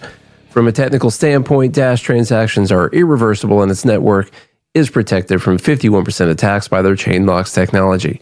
There's no need to wait for a confirmation before considering the Dash transaction complete, so it's great for merchants. Dash is one of the oldest cryptocurrencies and is widely available on exchanges and in multi-crypto wallets. It's easy to get and use Dash. Start by learning more at dash.org. The big thanks to Dash DAO for sending us 32 Dash per month to promote Dash on the air. Visit dash.org to learn about dash.org. Now let's get into some of the dumbest things said in politics over the last couple weeks. Before we do, Dumb Bleep of the Year, the dumbest thing of 2023. Okay, number one, Elizabeth Warren. She said the average American pays $140 just to file their taxes each year, while giant tax prep companies rake in billions. But it doesn't have to be this way. Next year, the IRS is launching a pilot program to give many taxpayers an option to file for free and directly with the government. So it's going to be easier to fill out the paperwork? I'm assuming you'll be able to go online to the IRS's website and file similar to how you do on H&R Block or whatever, only it'll be way more annoying and clunky and the website will crash and you'll upload it and they'll say that they didn't get it and you won't know for sure if it's actually been filed until the men with guns show up at your house. It'll be something like that. Yeah. Some kind of pilot program. The funny part, there's 2 funny parts about this. One, as someone lined out pretty clearly here from GML with Nate and Charlie at Good AM Liberty, I said, yeah, you have to pay a company $140 to file your paperwork on the $10,000 the government took from you without your permission. If you don't do it, the government will send men with guns to put you in a cage. You should be really mad at the company that charges you $140. Yeah. She forgot to say the government rakes in trillions. Yeah, exactly. She's talking about these companies making billions while the government's taking in trillions from your money. I think the new budget's like $6 trillion. Something like with that. With a $2 trillion deficit just already baked in. Something around there. So that's ridiculous. The other thing is, and I don't know how. Do you guys know the difference between a trillion and a billion? It's a lot. It's a lot. It's a lot. It's like 1,000 times more. Yes. It's a whole bunch. Yes. So these companies are raking in billions while the government's raking in trillions. Yeah. And you get there's another funny part of this, which is there are numerous tax preparation websites, tax filing websites, where it is free to file your taxes, federal taxes. Now, where they get you is they'll charge you for your state taxes. Now, we're in Tennessee. I got no clue what people pay to get their state taxes done because we don't have any state taxes. And there's quite a few states that are like that. But there's a lot of websites that do free federal tax filing already. As long as it's not complicated. Yeah. You think the IRS is going to be great with your complicated tax filing? It's a pilot program for probably government workers or something to file their taxes. Now, there's several. TurboTax, Intuit TurboTax has a free federal filing option. H&R Block has a free federal filing option online. Free Tax USA, which is what my wife and I use every year, is free to file your taxes for federal taxes. They charge you for your state. The IRS is not going to make your state taxes free for you. They're just talking about federal. And so they're going to spend God knows what on a website that's going to suck to start a pilot program to see if they can possibly do what companies have been doing for decades now already, to see if you can possibly file it for. Well, and why do these companies exist to begin with? Because the tax code sucks. Because it's so complicated anyway. People don't want to go sift through it and figure it out. It's not like I couldn't figure out how to file my own taxes. It's, do I want to do that? Yeah, no. The answer is no. That would suck. I'll pay an accountant. Now, if you because I have to do business taxes and all kinds of stuff, so it's like I don't want to fill all that stuff out. If you were just W-2, it's not a big deal if they did a good job. Yeah. If you had all your information inputted correctly and they were taking out the right amount and all that, but. First off, the real problem is the thousands upon thousands of dollars that you have to give the government without your permission. Like, they'll put you in jail if you don't do it. And this idea that you should be upset about a company who tries to keep you out of jail by making you pay the right amount to the government, I don't see them as the villain in this scenario. Yeah. The villain is the government and the insanely complicated tax code. It should be super easy. That way people can find the loopholes. Zero. Yeah. Zero is pretty easy. You go to these the tax show loopholes. Yeah. What you should do is go to the IRS donation website where you go to donate money to the federal government if you think they are doing a good job. Yeah. They should have a telethon. Mm-hmm. They should. Give away iPads for donations. Why shouldn't they? Get the donation match. Everything donated in this hour is going to be matched. You know? Mm-hmm. They should. That's exactly what it should be. Somebody from the Fed Haters Group says, someone who works at a giant tax prep company, I'd love if the code was simpler and my job was obsolete. We don't make hardly any money from individuals. It's all from businesses. Mm-hmm. And that's exactly right. Yeah. Because people who own businesses, it is complicated. They need to take advantage of any nook and cranny they can for business purposes to keep as much money as you possibly can in the business so that you can keep growing the business. And so you pay people, accountants who know the tax code well to make sure that you're up to snuff in your business filings. And by the way, no one knows how much taxes you owe. Like the government doesn't know. You know, they probably know. They might know if they'll audit you and pay someone a bunch of money to figure it out for you. Which, by the way, is your money that they're paying the person to figure it out for you. Still, like what Tom said here. To be fair, it would be easier if we paid $0 in taxes. That'd be easier for everyone. That's a very easy tax code that I think everyone can get behind. Tumbly number 2. It's happening. Donald Trump has been removed from the primary ballot in Maine by the Secretary of State. Now, I saw a story that said he was put back on in Colorado or temporarily. I don't know what's going on because the Republicans were suing or filing. So I don't know. It's going to go to the Supreme Court is the answer. And an appeal's been filed, which means there's an injunction, so they can't remove him from the ballot anyway. I saw an actual headline that said he was back on the ballot. Oh, well. So I don't know. I didn't actually go all the way through the article. I don't even think the ballots are out. Well, no, the ballots aren't. They haven't been printed. So there is no ballot. Yeah. They haven't been loaded onto the machines yet that we know of. TBD on the whole ballot thing. And honestly, I was thinking about if he gets removed from the Democrat states, who cares? Yeah, I mean, these don't matter. That's not going to matter. What matters is if enough of these states do it, that it becomes commonplace and it actually happens in some important states. Now, these are primary ballots. Do you think this helps or hurts Trump? It helps. Yeah, it absolutely helps. All of these things help Trump. Yes. And we'll see what happens with the Supreme Court, but like all the other things, I think this is another great thing for his poll numbers. He's a lock in the primary, clearly. He's up by 50, 60 points in some places. Like, he's going to win the primary as long as he's allowed to actually be on the ballot in enough states that matter. he's going to win the primary. What matters is if this ends up trickling down to the general election and it hits some swing states.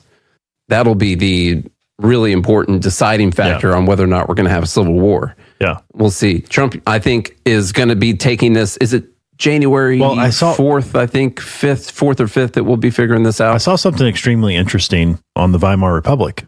Yeah. Back before Hitler took over. And wouldn't you know it, they had hate speech laws. That's weird. They had organizations like what we have in America, free speech or whatever, no room for hate speech, organizations like that in the Weimar Republic. So Nazis were actually imprisoned. Hitler was banned from speaking publicly for 3 years, by the way. Are you tying Trump to Hitler? No, again? What I'm saying is that if we start to do these things, it's only going to grow the animosity. It makes it worse. It makes it way worse. And people are going to, a lot of people are going to vote for someone just out of pure FU to people trying to tell them that they can't. Yeah. That's what you do when you back a human into a corner. They'll be like, watch this. I was thinking earlier, I don't think Trump's going to get my vote. I had thought about an FU vote for Trump several times. I don't think he's going to get it. And to me, it boils down to his insurrection sucked. Like, I want a guy who can do like a real insurrection, you know? Yeah. I mean, have we thought about judging this insurrection? It was BS. What kind of guy puts together this kind of a BS insurrection like that? There's a lot of other words that I didn't want to bleep out. So with flagpoles and stuff like that. Come on, fire extinguishers? Who cares? A real one. Lord, there's got to be people out there that can mount a better insurrection against the U.S. government. And that's the guy I'm wanting to get in there. I don't know who it is yet, but show yourself, please. Oh, Charlie, you want to... It's not going to matter. He's going to win Tennessee anyway. Yeah, can do whatever. It's fine. All right, Trump's opponents have targeted their efforts to states where it is easiest to object to a candidate's eligibility. In Maine, voters filed their challenges under a state law that allows them to lodge objections with the Secretary of State. Bellows held an 8-hour-long live-streamed hearing on those challenges on December 15th under provision of that law and determined Thursday that Trump's name cannot appear on Maine's primary ballot. Bellows cited the Colorado decision in reaching her conclusion that the Jan 6 attack was violent enough, potent enough, and long enough to constitute an insurrection. What is the minimum time for something to constitute an insurrection, you think? Is it an hour? If it lasts longer than 4 hours, you should talk to your doctor about it. That's true. And that's what we're doing right now. Yeah. And I don't even know. Was it 4 hours? If you have an insurrection that lasts longer than 4 hours, you should call the Supreme Court. You should. Was it longer than 4 hours even? I don't even know. I'm not sure. Yeah. I'm not an expert in that area. I haven't reached that age yet. I don't know. Trump, she said, incited that insurrection by repeatedly and falsely claiming the election was stolen, summoning his supporters to Washington, telling them to fight like hell in a speech just as Congress was preparing to certify Joe Biden's win, and criticizing Vice President Mike Pence on social media as the attack unfolded. It wasn't very organized. No, that's what I'm saying. I need a guy that can better organize the next insurrection, because we're never going to get it done like this. No, this is all ridiculous. Clearly, there's no trial, no nothing, anything like that. They're just saying, okay, well, Colorado did this and they did the legwork on this, so I think we'll take them off. They did have a live stream hearing, I guess, an 8-hour-long live stream hearing, and they're going to take them off. We'll see what the SCOTUS says, but the problem, like we mentioned on the last episode, which was a dumb bleep also. It's been a dumb bleep December. The problem is, it's too late now. Trump is already an illegitimate president if he wins, because they've been banging the insurrection drum this whole time, the Jan 6 drum, the 91 counts, all that stuff. He's already an illegitimate president. Any people, they're already going after the Supreme Court, talking about the corruption that there is on the Supreme Court. And then on top of that, he was already illegitimate for his 4 years that he was in there because he was a Russian spy. Because Russia, I mean, I know they couldn't prove it, but we all know it's true, right? Yeah. And they just didn't spend enough money trying to prove it, or enough time. This guy, he hasn't been convicted of anything.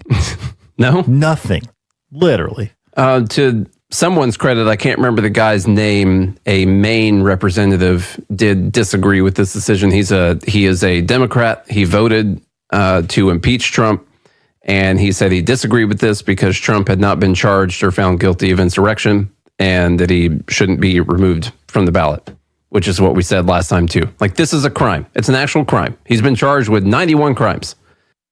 Not one of them is insurrection. Right. If they could get him on it, they would. They can't get him on it because they can't get him on it.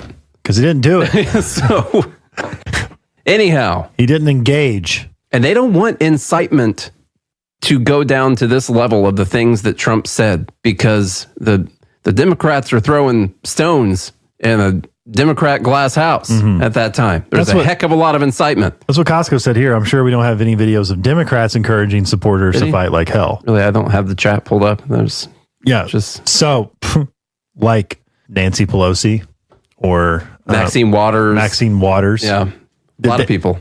Did they incite the BLM riots? Did Bernie, telling people to never give up? Did Bernie incite someone to go shoot up a baseball field full of Republicans? To march through the streets? So, yeah, they don't want Trump to punch back. Literally. So they can't. Oh, this is a fun one. You'll love this because we're going to talk about women's sports. So that's cool. There's a video here. I guess the video is fine. The original conversation, I was like, okay, this is a video. But then I saw one of the comments on it, and it opened up a whole can of stuff that we could talk about. Clay Travis, talking about women's basketball, is making a bet here that a good state champion caliber high school boys team would smoke the best team in the WNBA. True. You think it's true? Oh, I'd vote on that. Yeah. I don't have it pulled up anymore, so we're not going to listen to the video. Anyway, that's what he says. And he eventually says he's going to put $1 million on a line. Your WNBA champion team against the 2024 high school boys state championship team. You guys win, you get $1 million. If his team wins, you all pay me $1 million, and he's going to give it to the boys high school team that wins. And someone responded, calling him a dumb bleep. And here's the top comment. This person, Her Moment Network. Now, this is a Twitter page where you can go and find all kinds of clips and highlights of women playing sports and doing real good and making baskets and whatever other, with their ridiculous 3-colored ball and all that kind of stuff that they have. And smaller ball. Yeah. With their shorter 3 points and all this stuff. And I would assume it's just same size rim, smaller ball. Is it really? Yeah. I guess I never realized it was a smaller ball. It's an inch smaller in circumference. Huh. I think it's an inch, maybe an inch and a half. Am I right about the 3-point line being closer to? Pretty sure it is. Yeah. Okay. I thought so.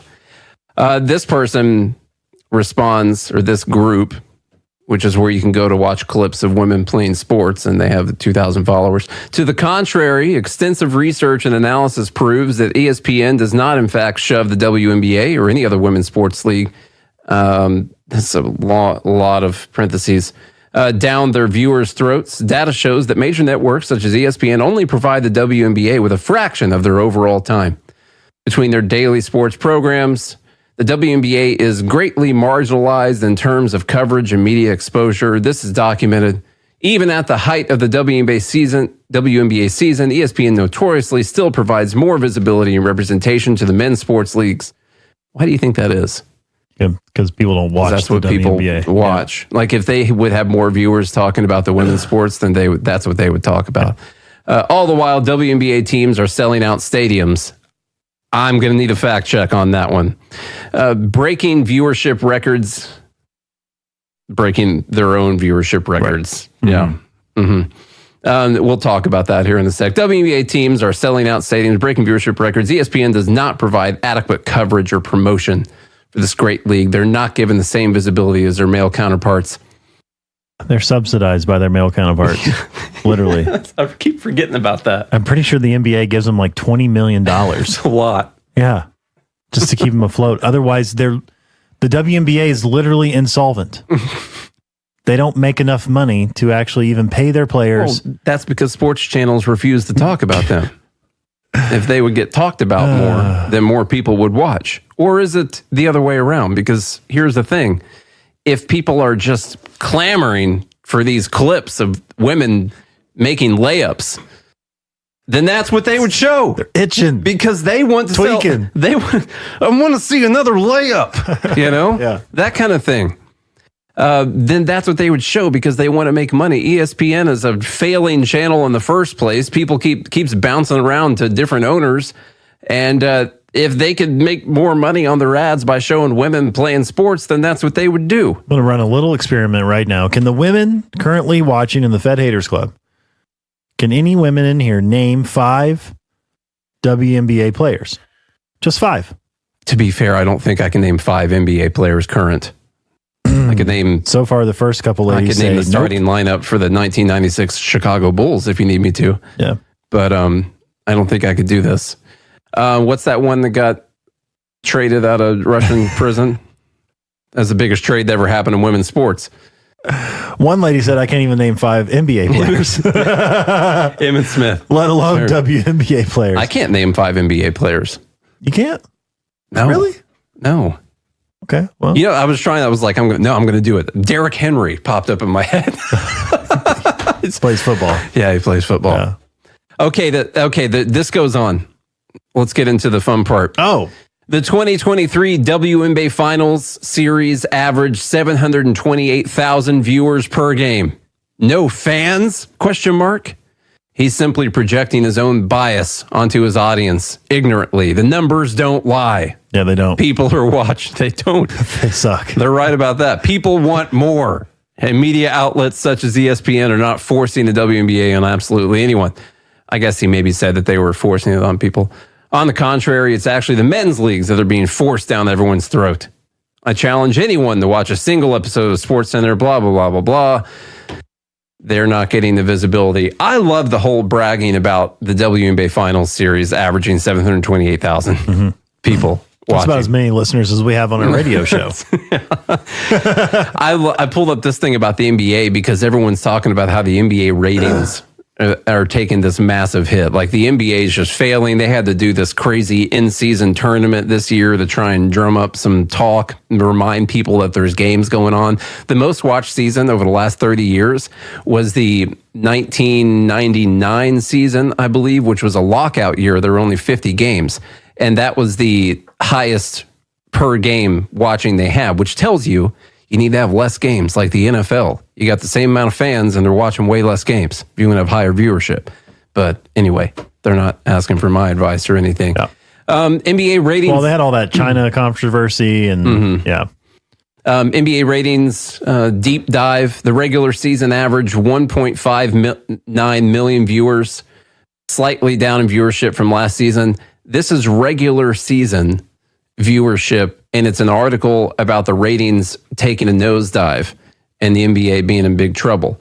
Now, it's roughly 2.5 times more, maybe not 2.5, 2.3 times more than the women's WNBA Finals gets. Not even... Okay, so if anyone's looking for the most unflattering interpretation, the season ranks among the least watched over the past 30 years. Let's see, 1.36 million for 20 to 21. That's regular season stuff. NBA Finals games from 2002 to 2023. 2023 was 11.64 million average over the final games. And the women were at 728,000. So this is 11.64 million. By the way, 728,000, not the dog on the sport that you like. That puts them above what the NHL gets per game in viewership. Their average is regular season. Regular season. Puts them right in line with the finals.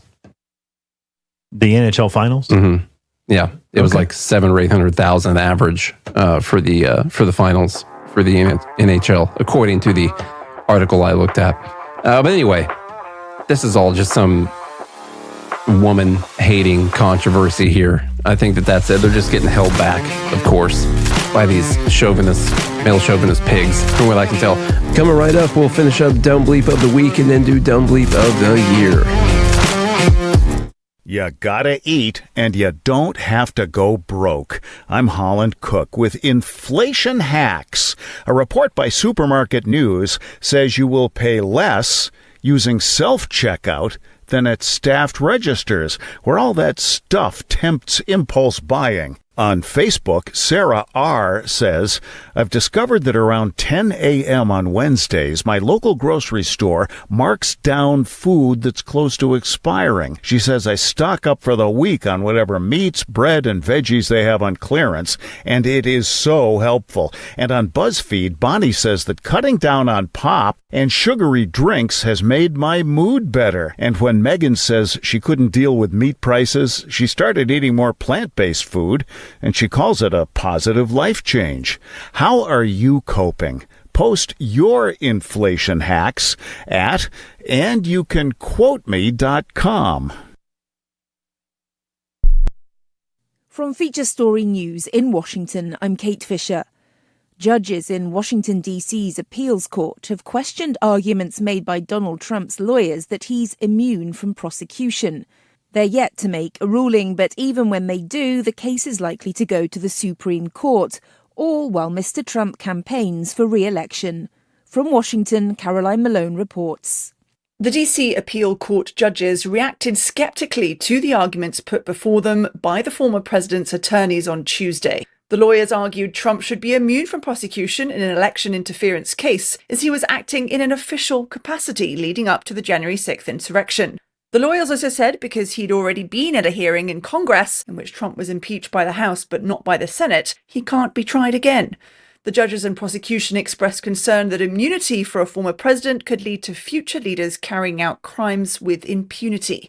Trump afterwards said if the case is allowed to proceed, current President Biden may also be vulnerable to prosecution after his time in office. U.S. Defense Secretary Lloyd Austin has been treated for prostate cancer and a urinary tract infection, according to his doctors. The announcement comes after the Pentagon admitted that Mr. Austin had been hospitalized since January the 1st, but took days to inform the president and other top officials. The White House Chief of Staff has now ordered cabinet members to notify him if they can't perform their duties, while the administration mounts a policy review.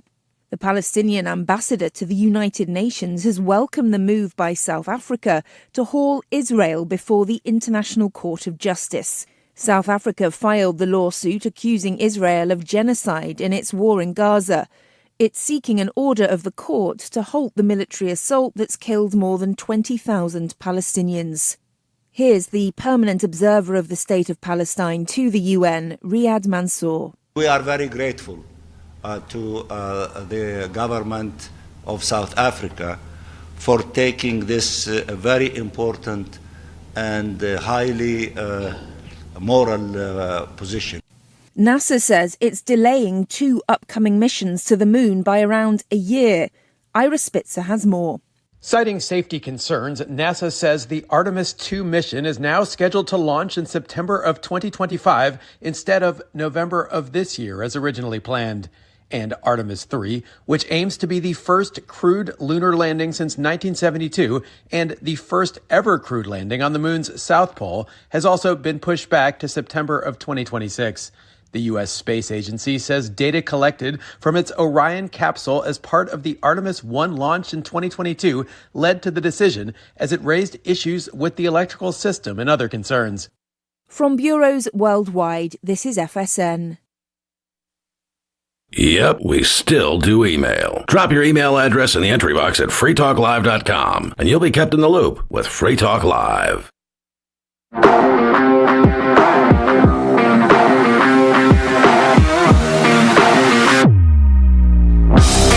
What's up, all of our liberty-loving friends? It's Nate and Chuck here with Liberty at Night on the Free Talk Live Network. We're in the middle of Dumb Bleep of the Week right now. Right before we do Dumb Bleep of the Year. We've been waiting the entire year of 2023 for this. Let's get back into the next Dumb Bleep from Missouri. Number 4, Jonathan Carlin from Missouri. This guy who is an activist, a progressive activist. I don't know if you noticed, Charlie, we had kind of a warm Christmas. Not a white Christmas. It was a warm Christmas. Was it warm down here in Tennessee? Yeah, global warming. Yeah, it was warm up there in Illinois, too. He says, I'll give credit where credit is due. If you're enjoying the 70-degree weather on Christmas Eve in Missouri, thank Tony Lavasco and his climate-denying friends.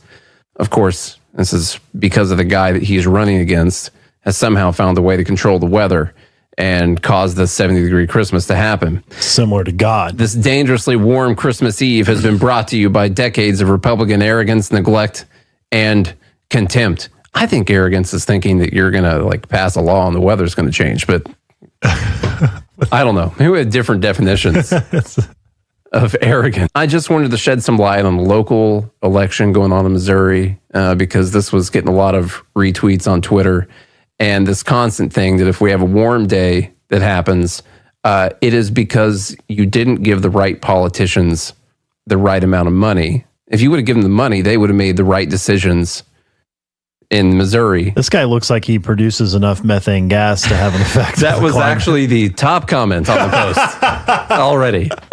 Yeah. Nice. I think I recognize him from My 600-Pound Life, but I'm not really sure. Oh, man. You know, don't throw stones when you live in a gassy house. Exactly. That's what they say. Yeah. My grandpa used to say that before he died. Yeah. Yeah, that's what they say. All right. Number 5. Go ahead. From the late, great Bernie Sanders. Mr. BS himself. He's not dead yet, but he said, I have tested positive for COVID. My symptoms are minimal, and I will continue to work from home in Vermont while isolating in accordance with CDC guidance.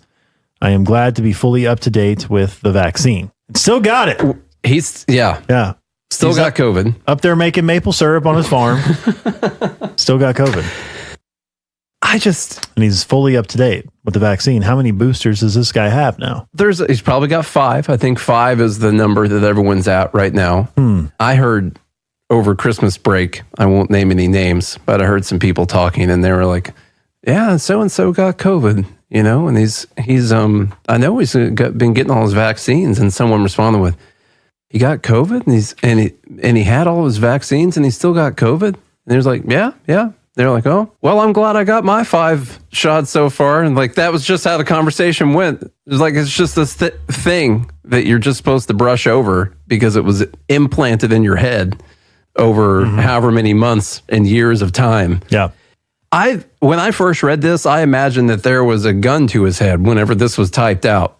Like someone made him, but I am glad to be fully up to date with the vaccine. Like you just have to say that. He posted this on yesterday. Is that December because the 28th. symptoms are minimal? I guess so. Maybe that's why if he wouldn't have had the vaccine, he might die. I think we probably had a post just like this at the end of the year last year and probably the year before that as well.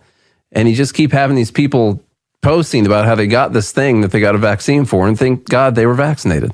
Way back when, I know some of the young kids out there might not remember, we used to get told that you weren't going to get COVID if you got the vaccine. Because that's what vaccines, back when we were kids, like if you got vaccinated for something, prevent. You were weren't going to get that thing. You might get a different. Well, even Rachel Maddow told us. Yeah. Biden told us.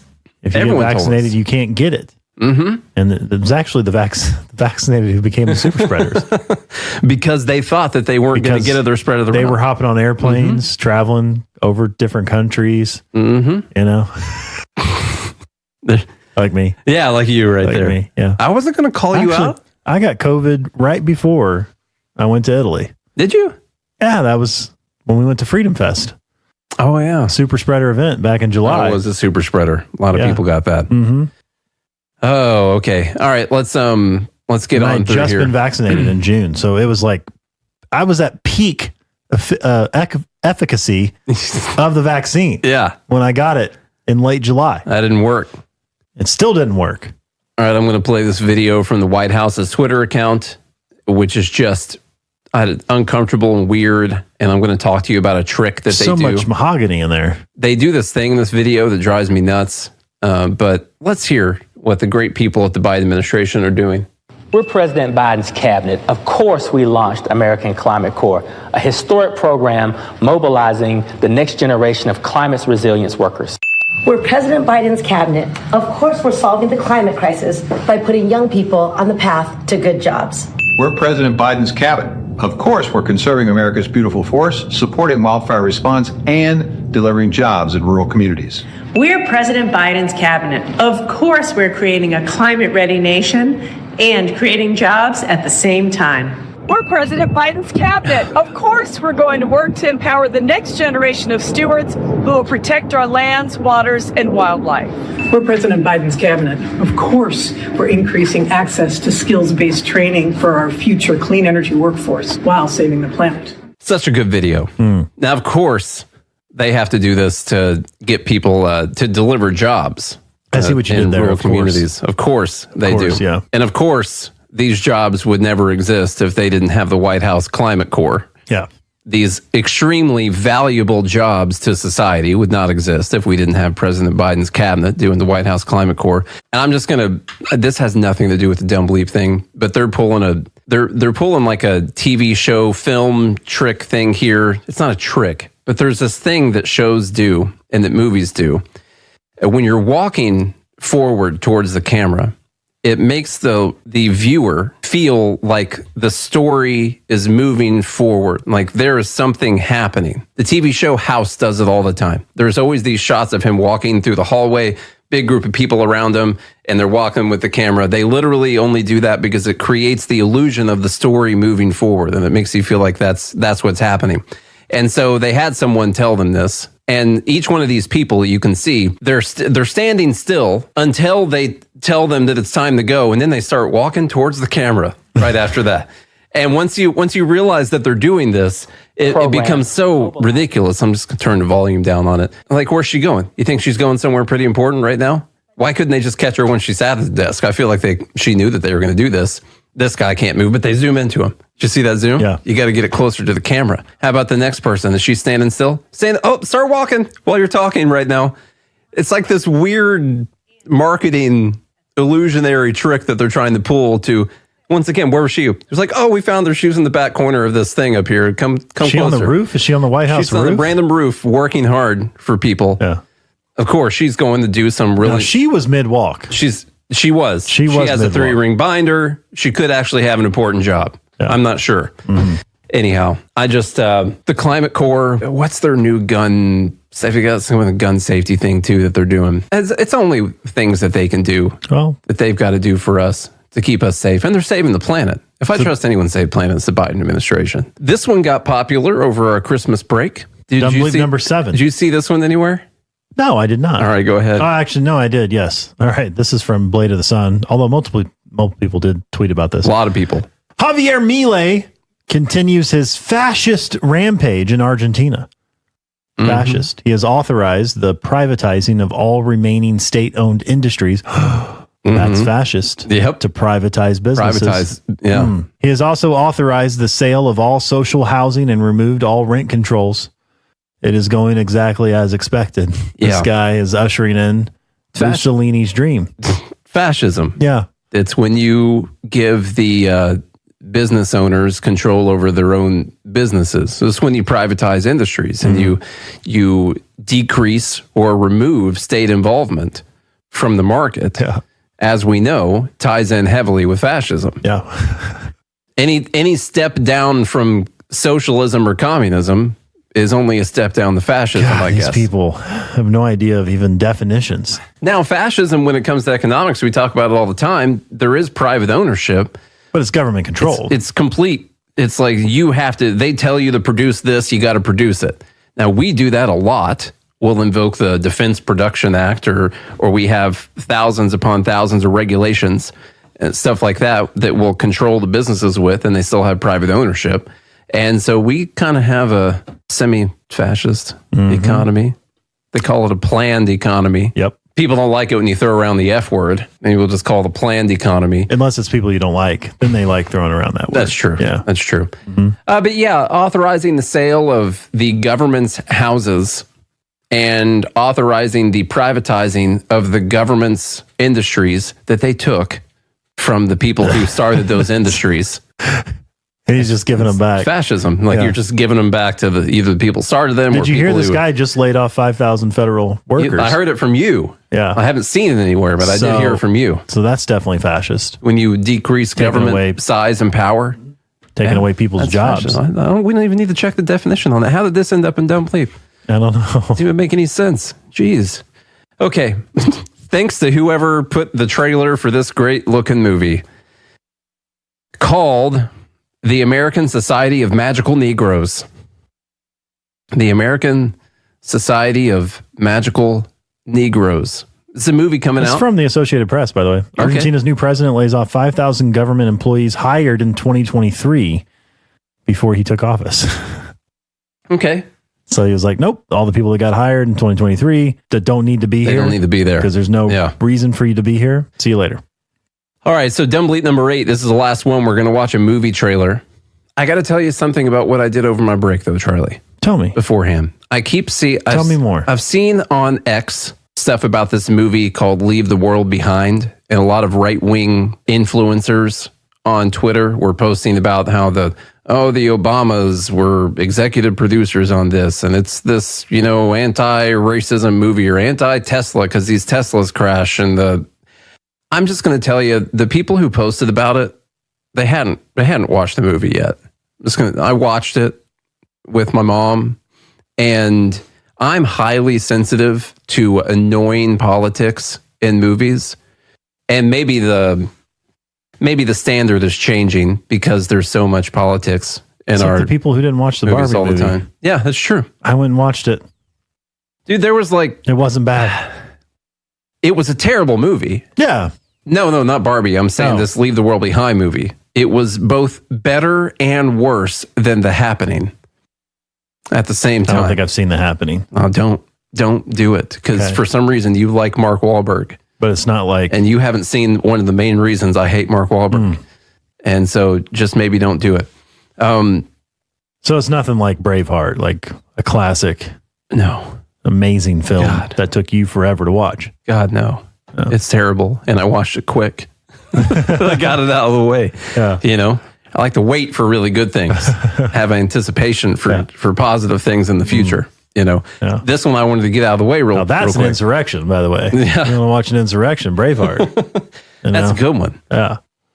Anyhow, the Leave the World Behind movie was not overly political. It wasn't even the most political movie I watched. There was like one thing about not trusting white people, and it was a joke, and it happened for 1 second in the movie, and that was it.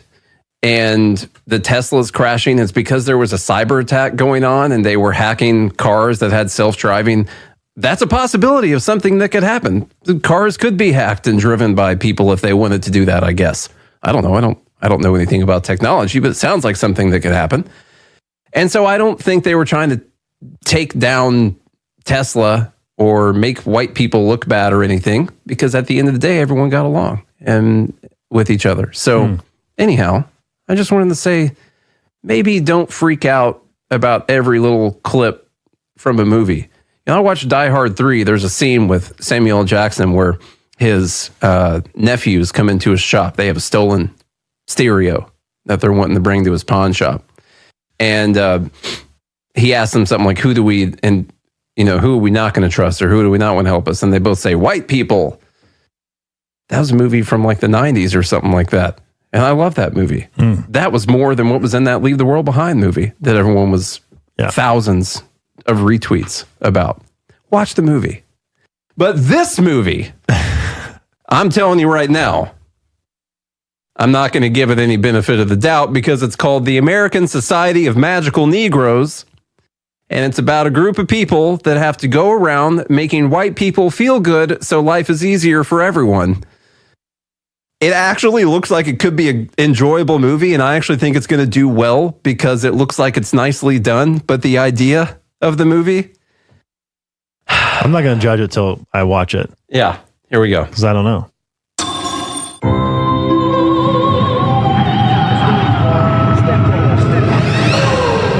I know you can feel their discomfort, Aaron. Watching you walk through a room full of white people was the most painful thing I've ever seen. Excuse me. Sorry. I want to take you to a job interview. There's a recruiting class starting right now, and we got to get you in it. Welcome to the American Society of Magical Negroes. So I don't really understand. It's easier said. What's the most dangerous animal on the planet? Shark. White people, when they feel uncomfortable. White people feeling uncomfortable precedes a lot of bad stuff for us. That's why we fight white discomfort every day. Because the happier they are, the safer we are. The name needs a little updating, maybe like magical black people, or I guess that doesn't have the same ring. You ready? Oh, wow. Your first client is a Jason Munn. His morale is far too low. Hey. Hey. Darn it. I was hoping there was a station right next to him. Oh, is this one spoken for? No. Yeah, it's actually fun and weirdly relaxing. It's like being a secret agent with none of the danger. Hey, I'm Lizzie. Nice to meet you. Nice to meet you. She's great. Yeah, she's cool. You kidding? Come on, man. She's smart and funny. I know what you were doing going on about her. You're trying to set us up. No, that's not what I was doing. You cannot have a relationship with Lizzie now. Because if you don't put Jason first, everyone's magic will fail. I've always felt like it's my job to make white people feel comfortable, and here it literally is. But maybe it shouldn't be. I got a great plan to ask her out, but I'm gonna need your help. Do you think you can, work your magic? Hey, is you talking about me? Hey. Oh my God. Wait, are you?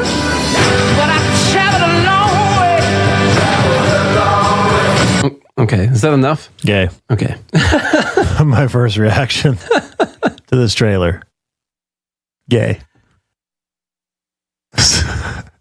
So what I pick up from the trailer, first off, it looks like a well done movie. I actually think it's going to do well because it looks like it could be funny and whatever. What I pick up from the trailer is a metaphor for, like, you take this guy not wanting to get into a relationship, or them saying that he can't get into a relationship with this woman that he likes because his job is to make this white guy feel comfortable. And if he doesn't do that, then everyone's magic will fail and the society's going to fall apart. Everyone dies. Because, the most dangerous animal on the planet, which is white people, are going to be uncomfortable, and then life is going to be bad for everyone. Mm-hmm.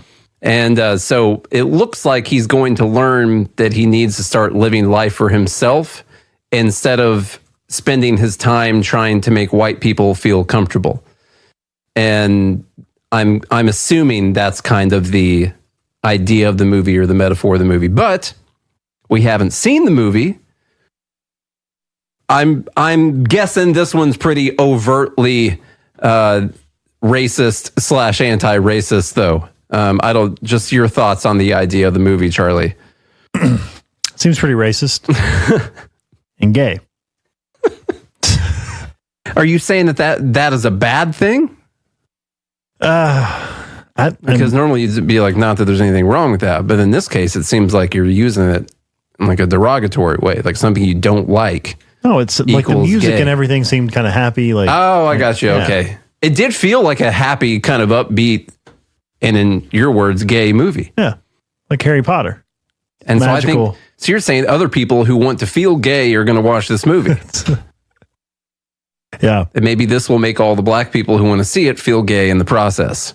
So any black people who want to be gay together should go watch this movie. Yeah, joyful, happy. The premise is just ridiculous. I think.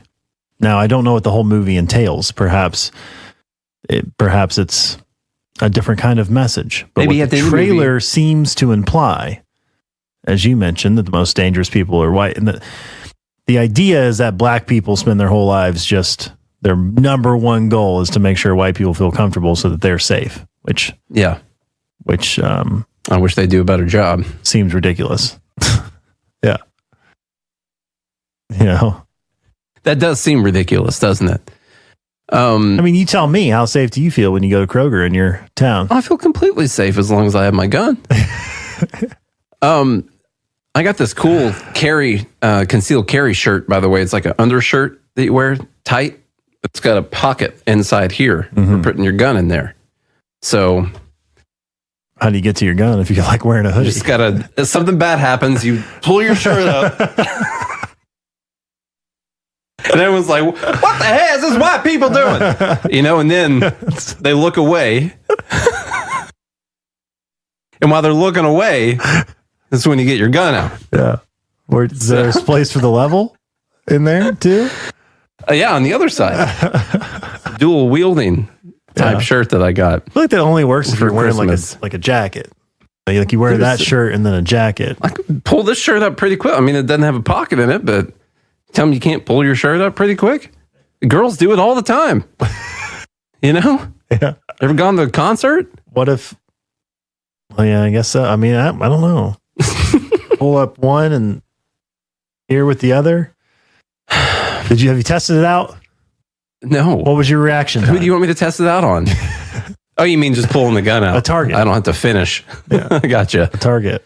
See what your reaction time is. Listen, for all we know, at the end of the movie, the black people decide to start living for themselves and not make white people comfortable. And what they find out is that the world doesn't fall apart and everyone can just get along and get over their problems. That's what I'm saying. I haven't seen the whole movie. And it doesn't matter that they're not doing this. And so maybe that ends up being the message of the movie. Because it seems to allude to at the beginning that might be the case. He's like, I'm done with this whole magic thing. Like, I need to live real life. Yeah. You know, and that everything ends up fine. I'm assuming I'm assuming at the end of the movie, the whole world doesn't fall apart and there's like a nuclear wars and civil war. It's probably like a happy ending. So according to the music, that's what it seems like. It was pretty gay. And so we could actually make the assumption right now, assuming that this is a happy ending, that they decide that they don't have to do this, that they were wrong, that this was necessary, and everyone ends up just living in peace and harmony regardless. Maybe that's the case. Okay, Maybe. Let's get the votes in. We just got 8 of them. For the last Dumb Bleep of the week, go to the Dumb Bleep of the Week voting channel and get your votes in while Charlie's telling us things. Charlie, tell us things. Things. Okay. Things and stuff. All right. We need a little bit more time for people to get their votes in. Do stuff and thing. I thought you were going to read them off what they were. All the things? Oh, yeah. The things that's what I was waiting on. Number 1 was Warren TurboTax. Number 2 was Chief Warren, huh? Trump. Maybe her website will be called TP Tax. I'm not sure. Number 2 was the Trump main ballot thing. Number 3 is the WNBA conversation. Number 4 was the Warm Christmas. 5 was the Bernie Vax. 6 was the White House Climate Corps. 7 was the fascist Milei. 8 was the Magical Negroes. I can say that because that's the name of the movie. Get your votes in. Get your votes in. And hey, by the way, thanks to the new people that signed up for the Fed Haters Club. We love seeing that come in because, listen, that's how we keep doing this. Okay. It's actually important to receive some type of, income from your business every now and then. So you can then turn around and put it back into the business so you can grow it. Yeah. And then you can solve all the world's problems. So there's actually $0 going into our pockets. No pocket money. Yeah. No pocket money for this podcast. One day, that's the goal. Yeah. See, this is what people don't understand about business. Like one day, if this is, really successful, which is the goal, obviously, of any business, you want to be successful. People are just going to look at you like, must be nice. Must be nice, you know? Oh, he makes all that money from that business? But how many years have we spent putting no money in our pockets and all going back into trying to grow the show more? Trying to spread the message that we believe in. Well, no one's trying to share in the losses with us. No one. The Fed Haters Club, they're forking over money for us and all that, but you get the idea. The principle still stands. So there we go. It looks like the Magical Negroes are going to win one finally.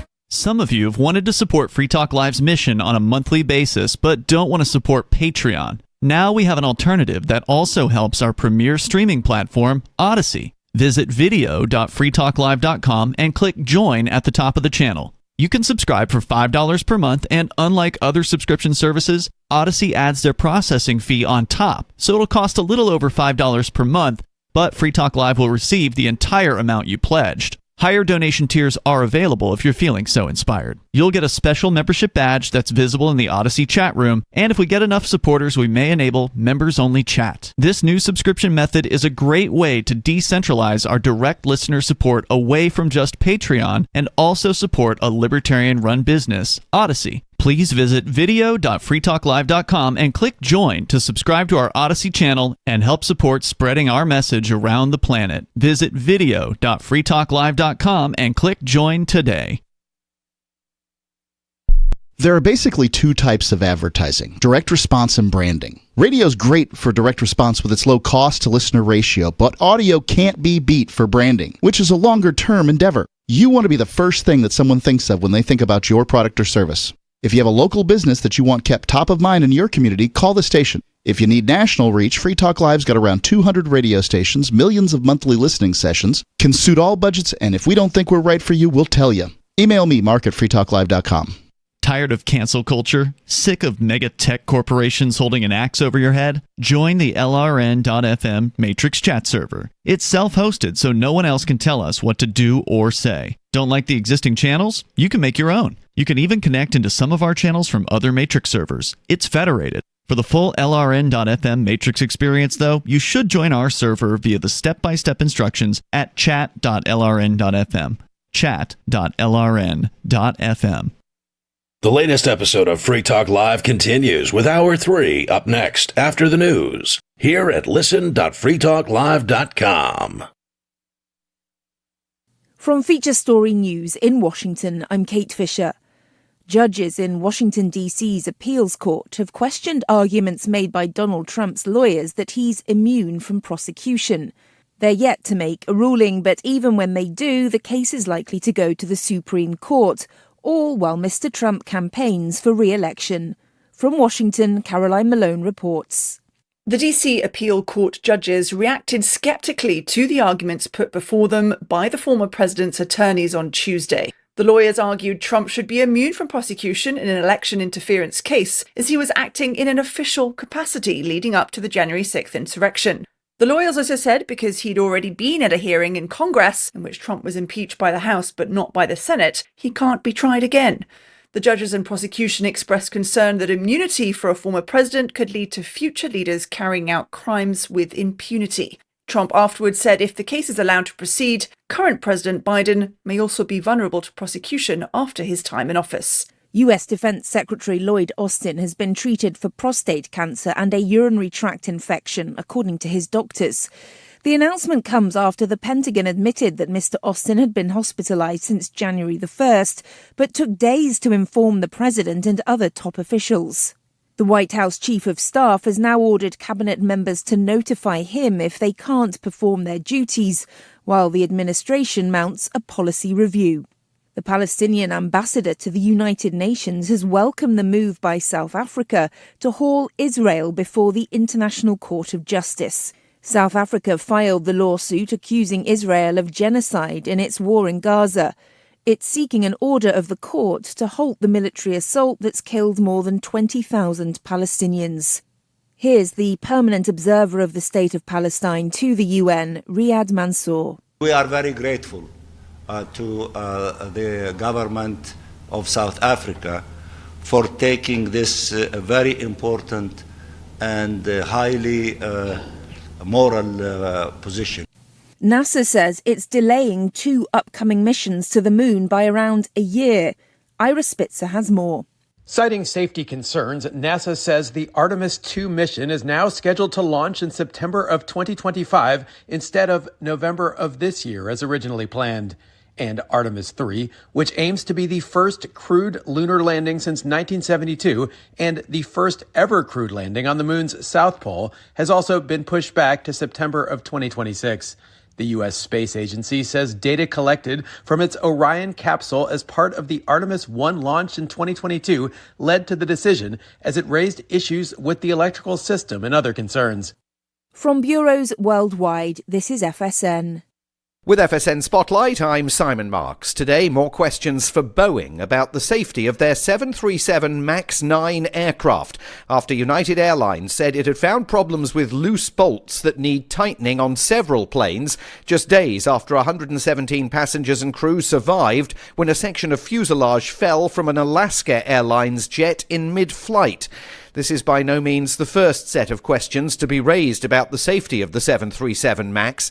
In 2018 and 2019, 346 people died when two of the jets crashed, one off the coast of Indonesia, the other in Ethiopia. Flight control software problems were identified as the cause. Mike McCarran is a pilot and aviation expert. The aircraft manufacturers, like any company, wants to make money, but they can't do that if they don't make a safe product. Boeing probably wasn't as open and as candid with the issues as they should have been with the initial problems with the flight control software that was reading erroneous data and causing problems. This one hopefully is just a one-off. That's something in the manufacture or maintenance of the aircraft causes to occur. But again, they have to be open and as transparent as possible with the investigators and the general public, regain that trust that they have a good and airworthy product. The Federal Aviation Administration has grounded all 737 MAX 9 aircraft in America until airlines complete safety inspections and the latest problems are remediated. With FSN Spotlight, I'm Simon Marks. Our main news again. Judges in Washington, D.C.'s appeals court have questioned arguments made by Donald Trump's lawyers that he's immune from prosecution. U.S. Defense Secretary Lloyd Austin has been treated for prostate cancer and a urinary tract infection, according to his doctors.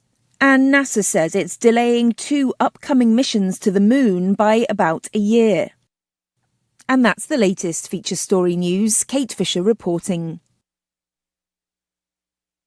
In an unsettling video released over the web this week, Buddhist extremist cell Kamathana vowed to unleash a massive wave of serenity and nirvana all across the West. Members of the group threatened to implement such severe measures as tranquil chanting, meditation sessions, and eye-opening koans, and assured U.S. leaders of the group's absolute commitment to engulfing Americans in complete and unyielding enlightenment. Here now is a clip from the video. We will not cease until every city, from New York to London, succumbs to a state of spiritual harmony. Prepare yourself. Sources confirm that the Pentagon responded to the film by ordering immediate tactical bombings throughout Tibet. And in tech news, the inventor of the Gromdar says he's determined to put a Gromdar in every American home. In other news, a woman who had almost formed a healthy sense of self joins social media, and an area man can remember exactly where he was and what he was doing when he assassinated John F. Kennedy. This is the Onion News Network. Got Telegram? You can follow our channel there and discuss show prep with other listeners at telegram.freetalklive.com.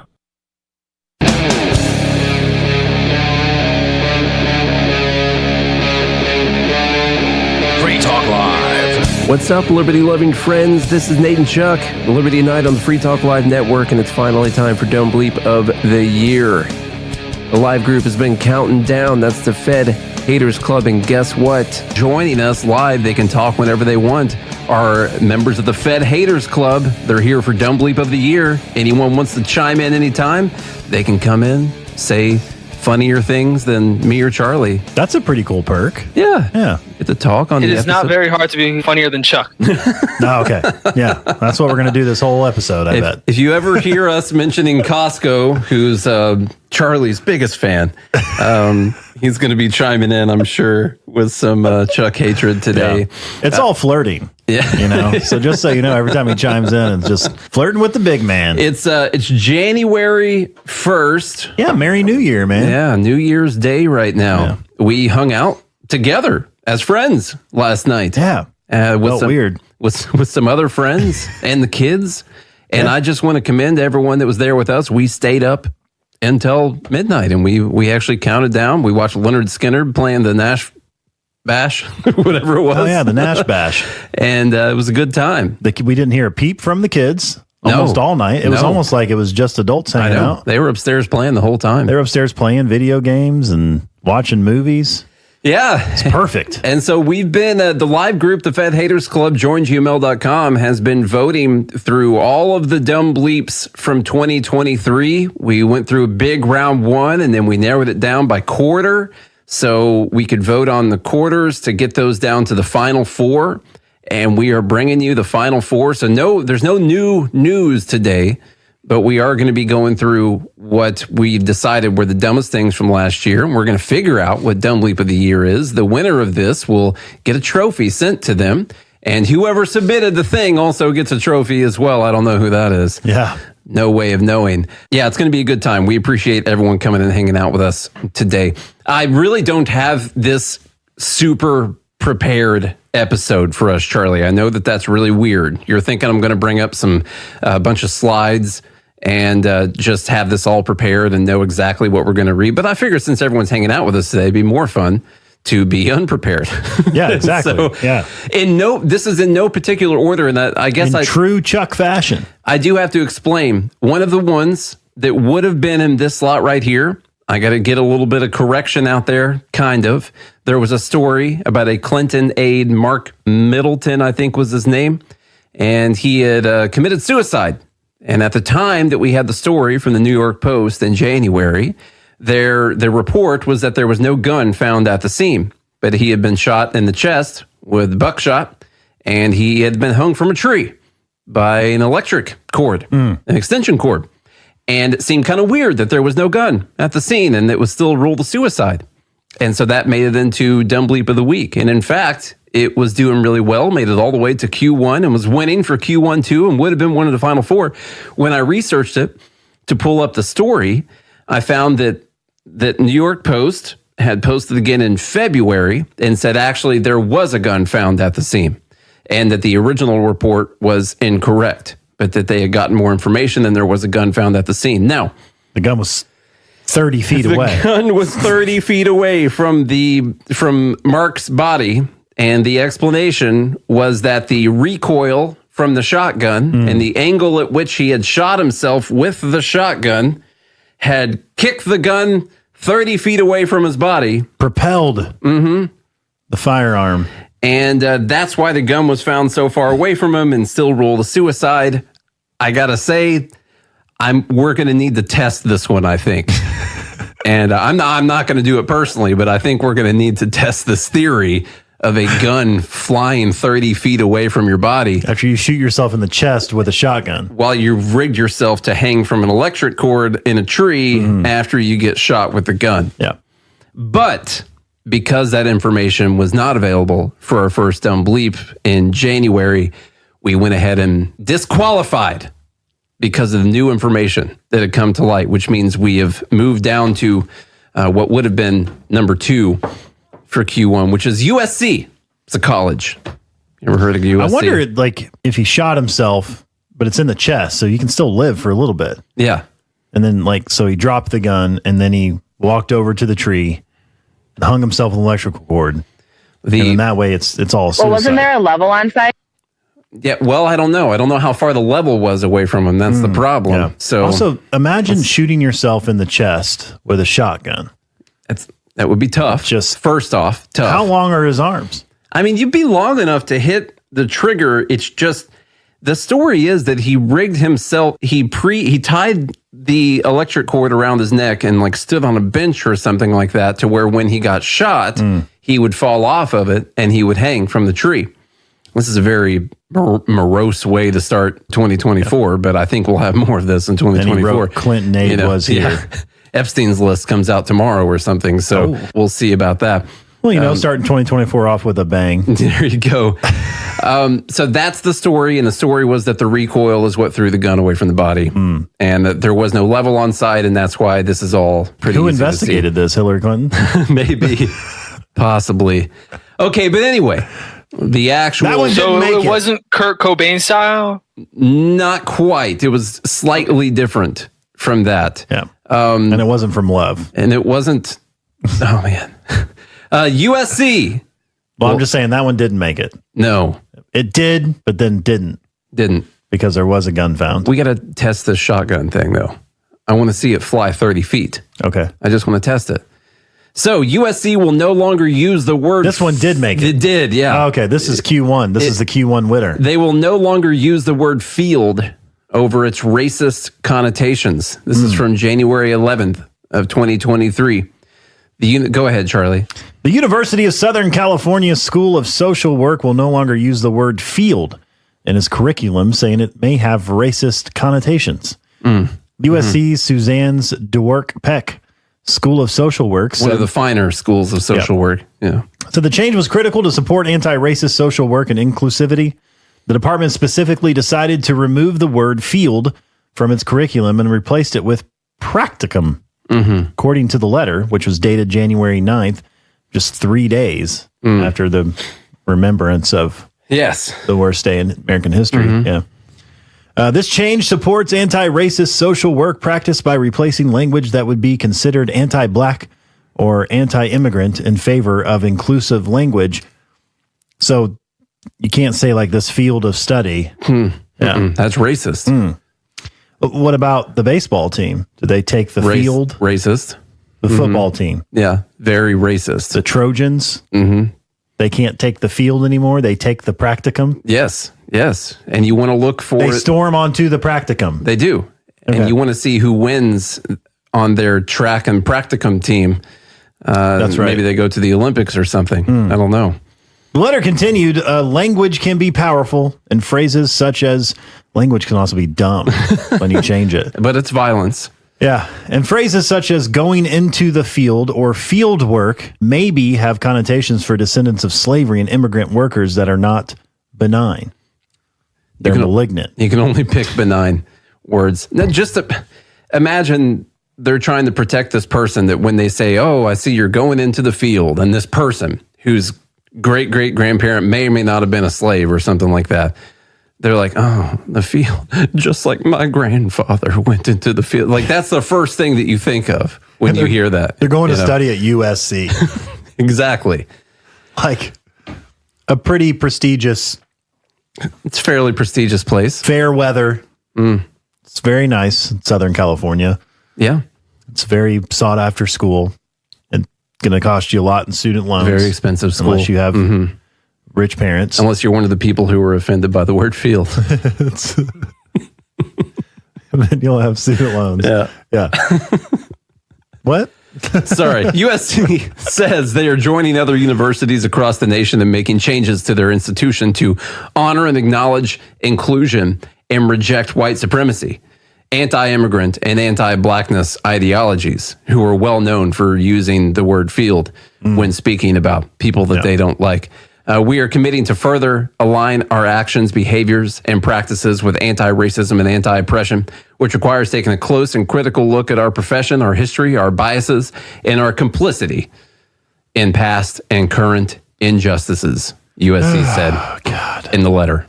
No wonder this one won. Yeah, I get it. It won pretty handily in January.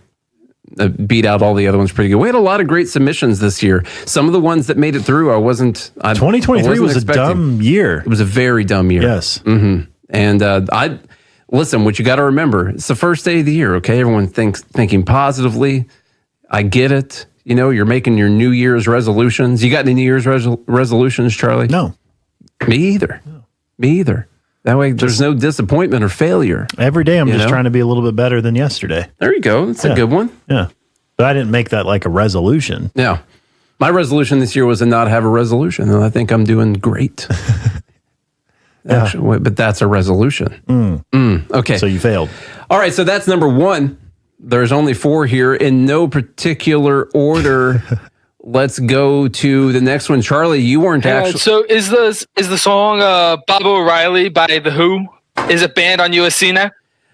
Very first line of the song. I would have to assume so. I'm sure you would get kicked out of the university for playing any such song like that. And definitely can't listen to it while you work out. No, you can't do that. And gonna have to ban all sports and farming. You can't do any farming because that happens quite a bit in fields. It's practicums.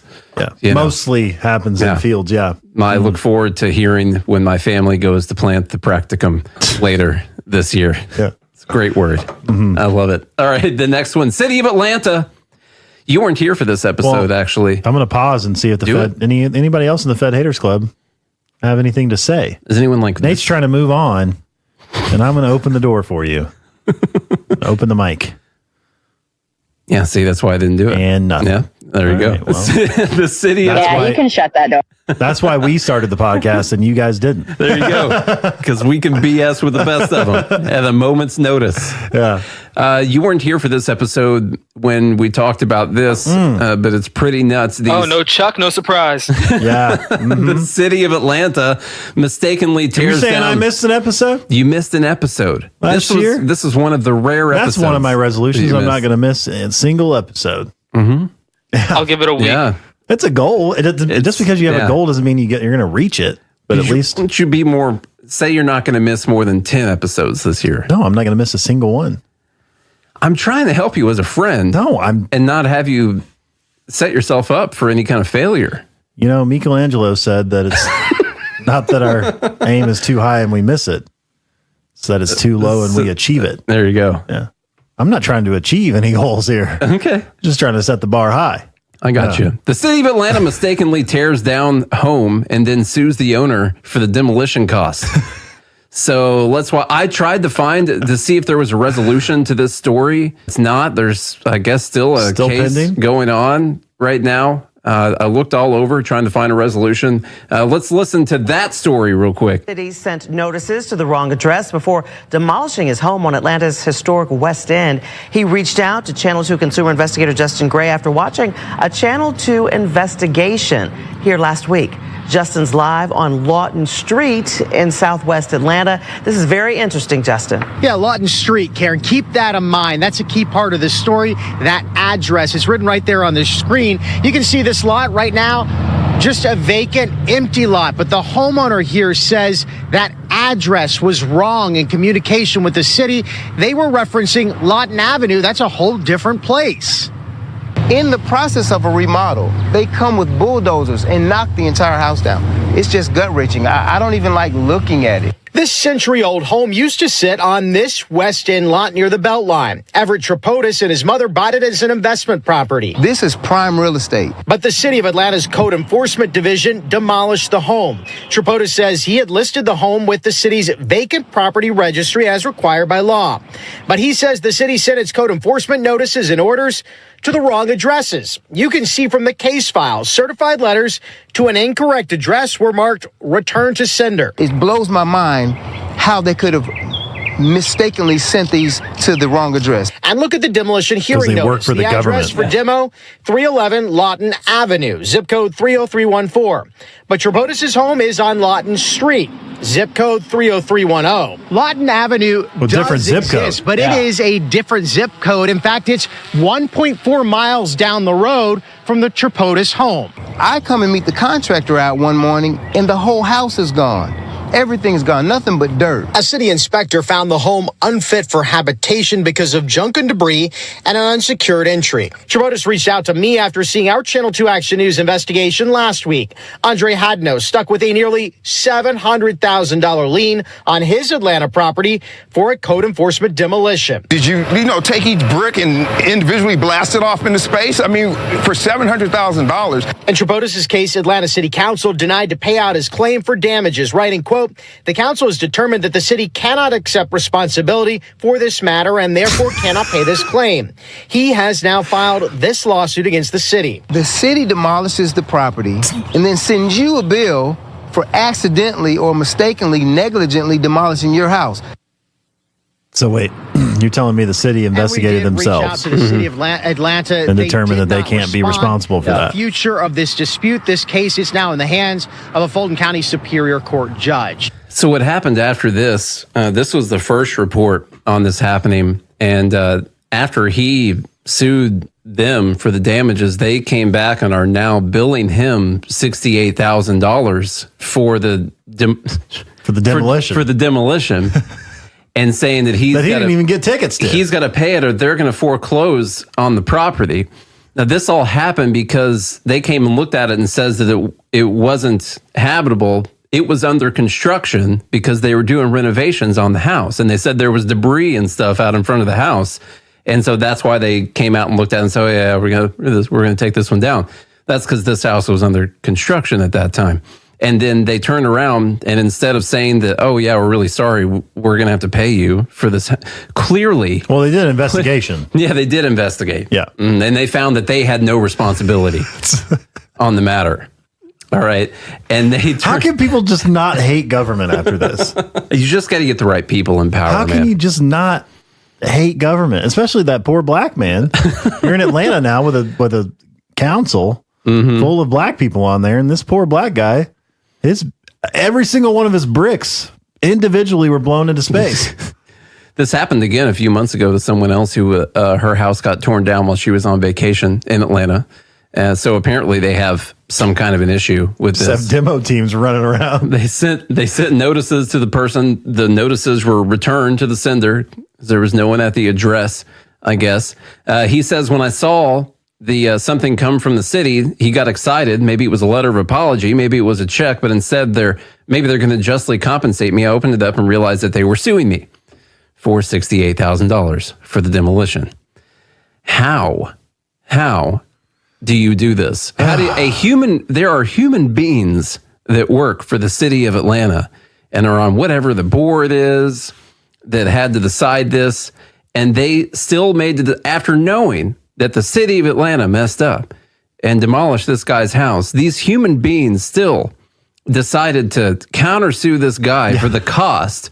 Not only did they not apologize. Yeah. How do you do that? Who did this? It's like reverse Uno. Good Lord. Reverse Uno. They're mad at him. Yeah.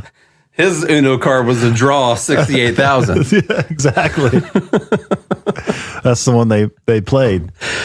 Okay, so that was a good one. I think this one was from June or something like that. I don't remember what quarter this came from. That's real dumb. No, it was later than that. Maybe August when this one happened. This one example about how terrible government is. Yeah. And then no one in the state, or I'm sorry, no one in the government is going to have any accountability whatsoever. They're not going to get in trouble. They're not going to go to jail.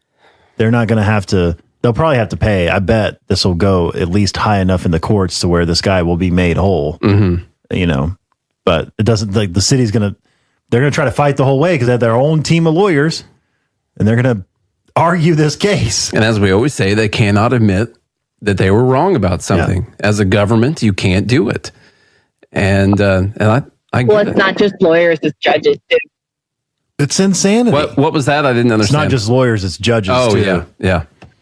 I'm just the group of people that decided still to, like I said, there's a board or there's a team of people who they figured out the cost.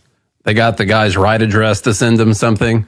And instead of an apology, they send them a bill for $68,000 or a lawsuit.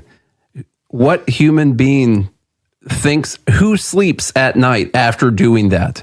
After sending that guy this letter? Trump. I heard Trump does similar things. Eminent domain. After eminent domaining an old lady, he's totally fine with it. Totally fine. Oh. All right, so that's... I was going to say these are government employees. They aren't people. They don't have feelings. That's true. Yeah, you see, I said that they were human beings too many times. That's where I was wrong. They're government employees. Yeah. Totally wrong. Okay. And they'll never lose their jobs. No, they'll keep fine. Their pension. They'll probably... You know what they need? They need more funding. The problem is in their system. They messed up and it hasn't been updated because of budget cuts by Republicans. And their so GPS system to know what the right street was. What they need is a bigger budget so they can have better communication. They got confused by their own zip codes because of lack of funding. It's a lot of zip codes. How can you expect them to do this when they don't have enough money? There's a lack of funding. Okay. The next Which is why they need this guy's $68,000. I mean, they're going to use that for the new system to prevent this from happening to other people in the future. If he would have just somehow got that certified mail and would have let them know before they demoed it, it's all his fault. Yeah. Which is why, Actually, this is because of Republicans underfunding the Postal Service. Which is an assault on democracy. To the wrong people in the first place. It's an assault on democracy itself. There you go. And so you can't admit fault. That means the democracy would be destroyed. Yeah, you don't want to do that. Yeah. All right, then. This is all about democracy. The next one, King County board member. I don't remember what month this came from. Charlie, you'll probably remember this one, but they got a board for it. The King County Regional Homelessness Authority. I think King County, is that Seattle? That's just a guess, but it's King County, Washington. Oh, Fox 13 Seattle. There we go. Yeah. Okay, so they've got a Regional Homelessness Authority, and they got a guy maybe gonna be on the board, happens to be a sex offender, but that's not important. Okay, except for the fact that he'd also sexually offended other people that were there.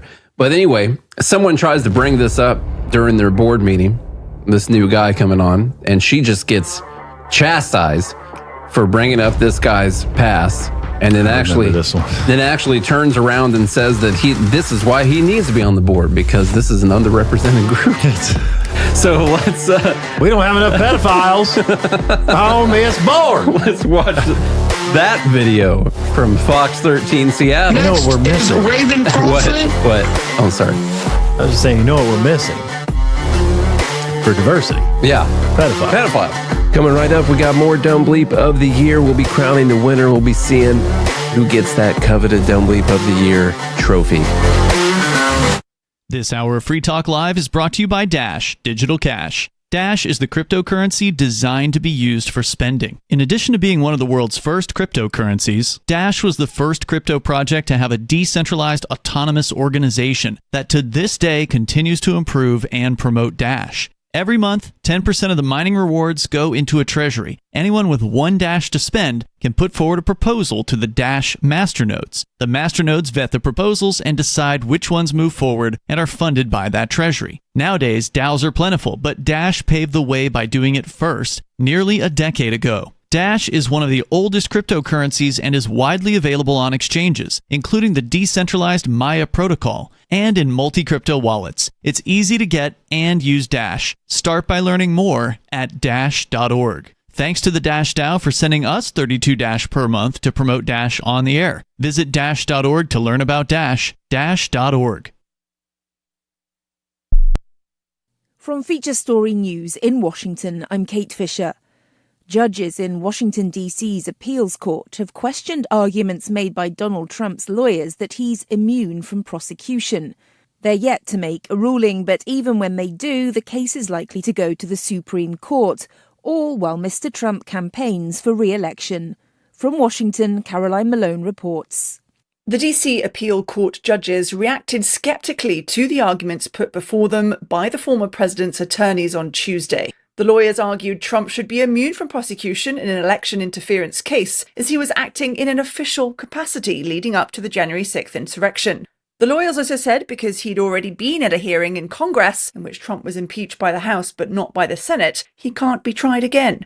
The judges and prosecution expressed concern that immunity for a former president could lead to future leaders carrying out crimes with impunity. Trump afterwards said if the case is allowed to proceed, current President Biden may also be vulnerable to prosecution after his time in office. U.S. Defense Secretary Lloyd Austin has been treated for prostate cancer and a urinary tract infection, according to his doctors. The announcement comes after the Pentagon admitted that Mr. Austin had been hospitalized since January the 1st, but took days to inform the president and other top officials. The White House Chief of Staff has now ordered cabinet members to notify him if they can't perform their duties, while the administration mounts a policy review. The Palestinian ambassador to the United Nations has welcomed the move by South Africa to haul Israel before the International Court of Justice. South Africa filed the lawsuit accusing Israel of genocide in its war in Gaza. It's seeking an order of the court to halt the military assault that's killed more than 20,000 Palestinians. Here's the permanent observer of the State of Palestine to the UN, Riyad Mansour. We are very grateful to the government of South Africa for taking this very important and highly moral position. NASA says it's delaying 2 upcoming missions to the moon by around a year. Ira Spitzer has more. Citing safety concerns, NASA says the Artemis 2 mission is now scheduled to launch in September of 2025 instead of November of this year as originally planned. and Artemis 3, which aims to be the first crewed lunar landing since 1972 and the first ever crewed landing on the moon's south pole, has also been pushed back to September of 2026. The U.S. Space Agency says data collected from its Orion capsule as part of the Artemis 1 launch in 2022 led to the decision, as it raised issues with the electrical system and other concerns. From bureaus worldwide, this is FSN. Our Matrix server is about as free as internet chat can be. Join the existing rooms or create your own at chat.freetalklive.com.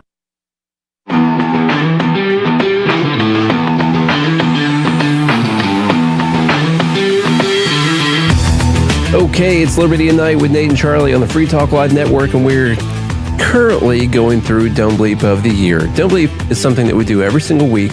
It's our favorite episode. It's the most popular episode. The live group, Fed Haters Club, submits their ideas for it, and then they get to vote on what the dumbest thing was, and these are the dumbest of the year. We're currently talking about a situation that happened up in Seattle. Let's roll the news footage. Lived experience. King County's Regional Homelessness Authority conducting... Wait, first I have to point out the fact that when they announced themselves, they announced their lived experience.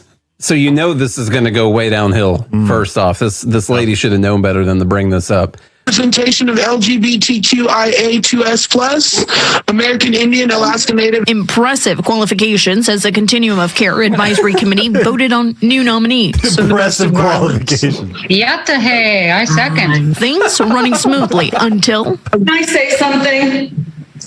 We have a code of ethics on this board. Member Christina Sawitsky objected to 38-year-old Thomas Whitaker's appointment, saying, Thomas Whitaker Raven Crowfoot is a sex offender, a repeat sex offender, and I have had bad experience with him. Immediately, co-chair Shanique Goldston cuts her off. You can't disclose people's personal business here, right? Okay. And although that's public disclosure, like, we have no right to out anybody in this space. Okay. I thought thinking right? of what like that's just not okay at all. Okay. And I won't stand for that as a co-chair. We're not here to discover people's backgrounds. And actually, I'm glad that if that is the case, that he's here, because sex offenders are another population that is most vulnerable that don't have housing. Tensions quickly rising as Sawitsky openly shares allegations of inappropriate behavior.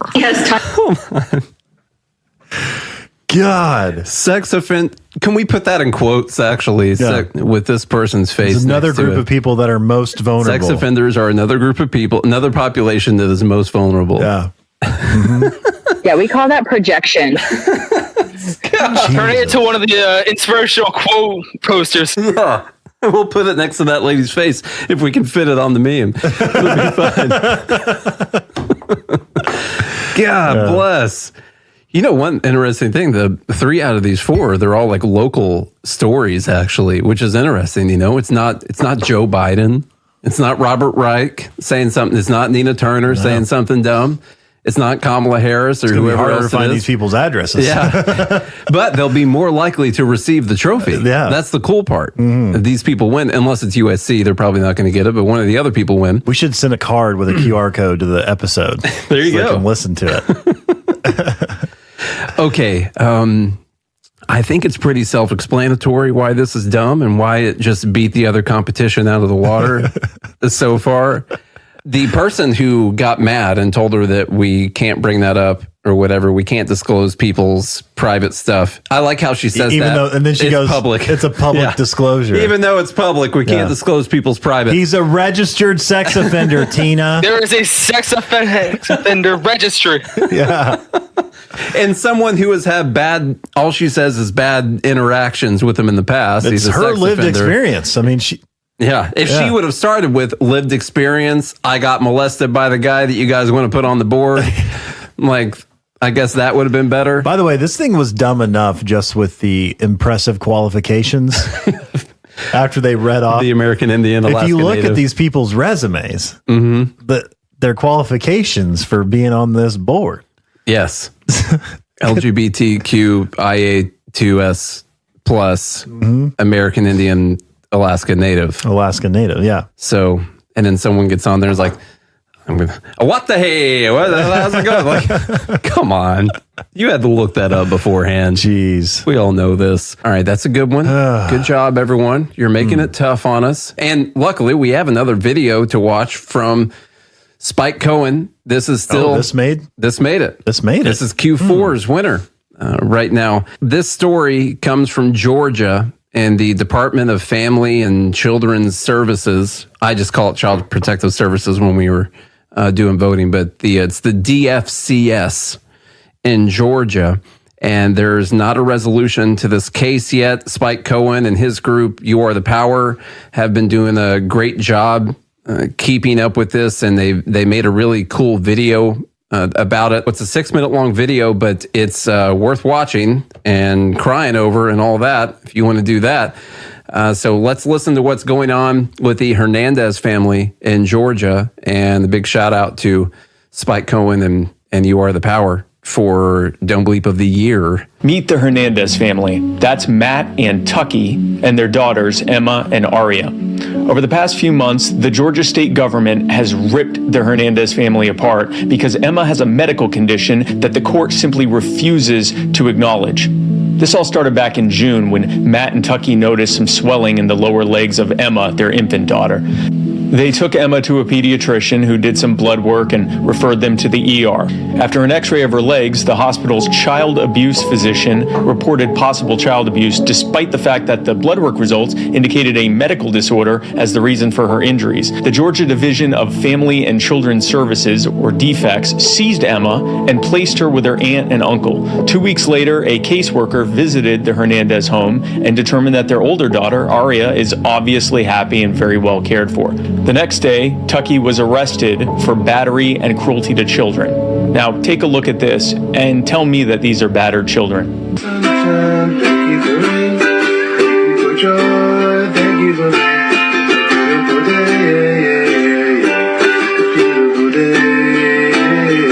I mean, he's singing a little flat there. Yeah, that could qualify as battery, but I don't know.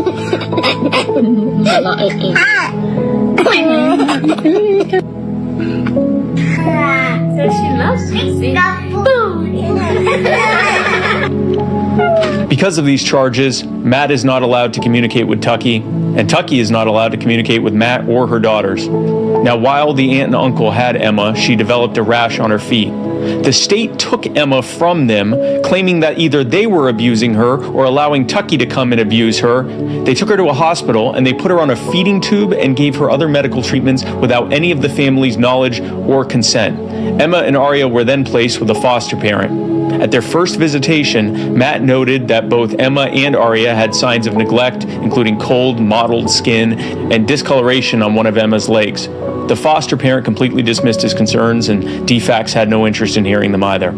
After months of fighting just to get copies of Emma's medical records, including from when he first took her to the ER, DFCS finally gave them to him. 2 months later, at their first court hearing, medical experts testified in court that Emma has either neonatal rickets or osteogenesis imperfecta, both of which are medical disorders which cause the types of injuries that Emma has, and that there is no sign of physical abuse. The judge, Heather Dunn, refused to admit their testimony and chose instead to rely solely on the hospital's child abuse physician, who brought no paperwork and did not appear to understand these disorders. This physician's only evidence that this was abuse was a claim that these types of injuries are statistically caused by abuse. When he asked for the source of these statistics, he said that you could look it up on the internet. Let me say that again. The judge who is deciding whether or not to allow the Hernandez family to live together or not took the word of someone who said, look it up on the internet, over the word of two medical experts who said that her injuries appear to be the result of a serious medical condition. Now, at the same time that all of this is going on, Emma and Aria were transported to a visitation center to see Matt. But Matt's in court fighting to keep his family together, and he obviously can't be in two places at once. So the state either messed up their visitation schedule or they intentionally scheduled it so that he couldn't be there. Either way, Aria was devastated. With each visit, Matt sees Aria becoming more and more withdrawn and depressed, and he sees Emma becoming more and more injured and sickly. During one of their visits, when the caseworker came into the room, Aria got scared and ran behind Matt. The caseworker smiled and accused Aria of being racist. Aria is 3 years old, And I'm willing to bet that she's more concerned about why she can't go home to her parents than she is about the race of the stranger who's coming to take her away from them. Now, if all this wasn't bad enough, a couple weeks ago, Matt found out that his visitations are being cut in half, and that Aria and Emma are being moved to a new foster family instead of back to their aunt and uncle. In fact, this case was brought to our attention by the Williams family, a foster family who had temporary custody of Emma and Aria when their first foster mother went on vacation. After seeing how much these girls wanted to go home, the Williams family began to investigate and discovered the horrific tragedy that the state is putting this family through, in violation of their own policies. And despite the fact that the caseworker's report states that reunification is the goal of this case, the state of Georgia has refused to acknowledge Emma's medical condition, choosing instead to assume that she's being abused. They seem hell-bent on destroying this family, but we're going to reunite them. And here's how you can help. In this video's caption, I have listed the email addresses of all of the officials involved in this mess. I want you to email them and tell them to acknowledge Emma's condition, return Emma and Aria back to their parents, and drop all charges against them. Now, before you do that, listen, I am sure that you're as angry about this as I am. But you know how much government officials love to play victim. Oh, why are these people saying these mean things to me? I'm just doing my job. They would love nothing more than to make this about them. But it's not about them. And it's not about what we think of them. It's about Emma, Aria, Tucky, and Matt Hernandez. It's about ending this nightmare for them. Think of them when you're writing this email. And be respectful to these officials. Don't give these people a chance to act like the victims here. And once you've finished emailing them, be sure to share this video far and wide and tag your friends and loved ones in the comments so as many people as possible can help us reunite the Hernandez family now. We can do this. So let's get to it. Happy New Year. Demonic. Man, I'd be in prison, I think. Yeah. Yeah. There'd be no more court battles. Yep. You know, there'd be an insurrection. Jan 6 all over again. Yeah. We talked about this quite a bit the first time we talked about it. It clearly won Dumb Bleep of the week we talked about it. It's absolutely disgusting. Once again, I don't know how any of the officials involved in this can sleep at night. It's really tough because you want to say a lot of mean things. You want to email them and say a lot of mean things. I don't know what kind of emails need to be sent to these people, but I will put a link to this post. So if you want to email them, you can. And it's crazy to see people still defending the government on Spike's post about this, like this latest person who said, sounds like the system is doing its job. If I was the mother and I knew I wasn't doing anything, I'd say, please take my baby and fix her. If the problem resolves itself while the baby is out of the home, then you hurt your baby. I've seen this too much. They've seen it too much in New Orleans. I guess a big problem in New Orleans. The state stealing people's babies. Yeah, I don't see the state doing its job here. And I don't see the mother saying, take my baby and fix her when they refuse to acknowledge the medical condition. They're not fixing the baby. That's one of the big problems there. So this is like an extra dumb on top of this dumb bleep. It seems like payback for something. Like it does seem like they Matt or someone or this woman made someone mad, and some government official, and they're like abusing their power to get back at them. That's the only thing that could make sense. That could be how for a judge to like hear the testimony and then still decide there's something going on there. It definitely seems that way. The other thing, let's say that this happened accidentally through just people being idiots or whatever. The other thing, like we explained last time, and like we already said in this episode, the government can't just come back and say that they were wrong about this, and they'll risk these kids' lives in the process to defend the fact that they're right about this and to keep their jobs and to justify their existence. Well, not only, I mean, they've already ruined these kids' lives. As Matt alluded to, like he notices Aria is becoming more and more withdrawn. She's in like this development stage that she'll remember for the rest of her life. You know, she's not going to be. The older kid is, yeah. Yeah, she's not going to grow up to be a secure person anymore. She's going to be either anxious or avoidant because of the current experience that she is having. And these people are, it's pure evil. Anyone in the group has something to say about it, let us know. I about cracked open the safe while the video was playing. and made my way down to Georgia. I'm putting the submissions in the voting channel right now. I'm just trying to remember. Try that in a small town. Be blasting Jason Aldean the whole way down there. There we go. So the submissions are in there for voting in the Dumb Bleep of the Year voting channel. You can go in there and place your votes. Everyone who's hanging out, listening with us right now.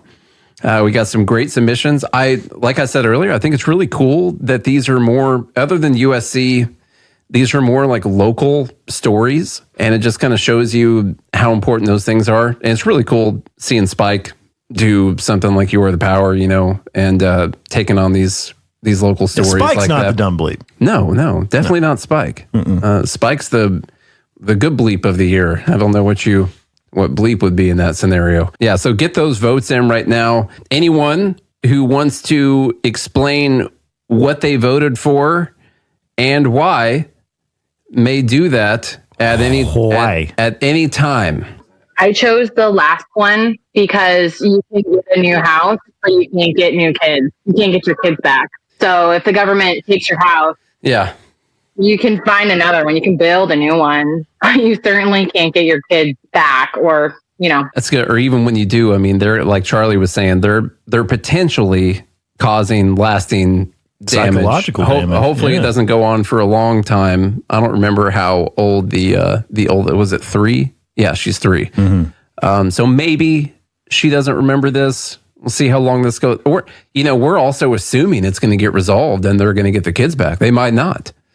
And then definitely you're potentially ruining these kids' lives. And that's a great point. You can get your house back, even if you don't get the money back from the city of Atlanta, even if you got to pay them $68K or whatever, that can all be recouped. But you can't recoup your kids if they come in and screw them up.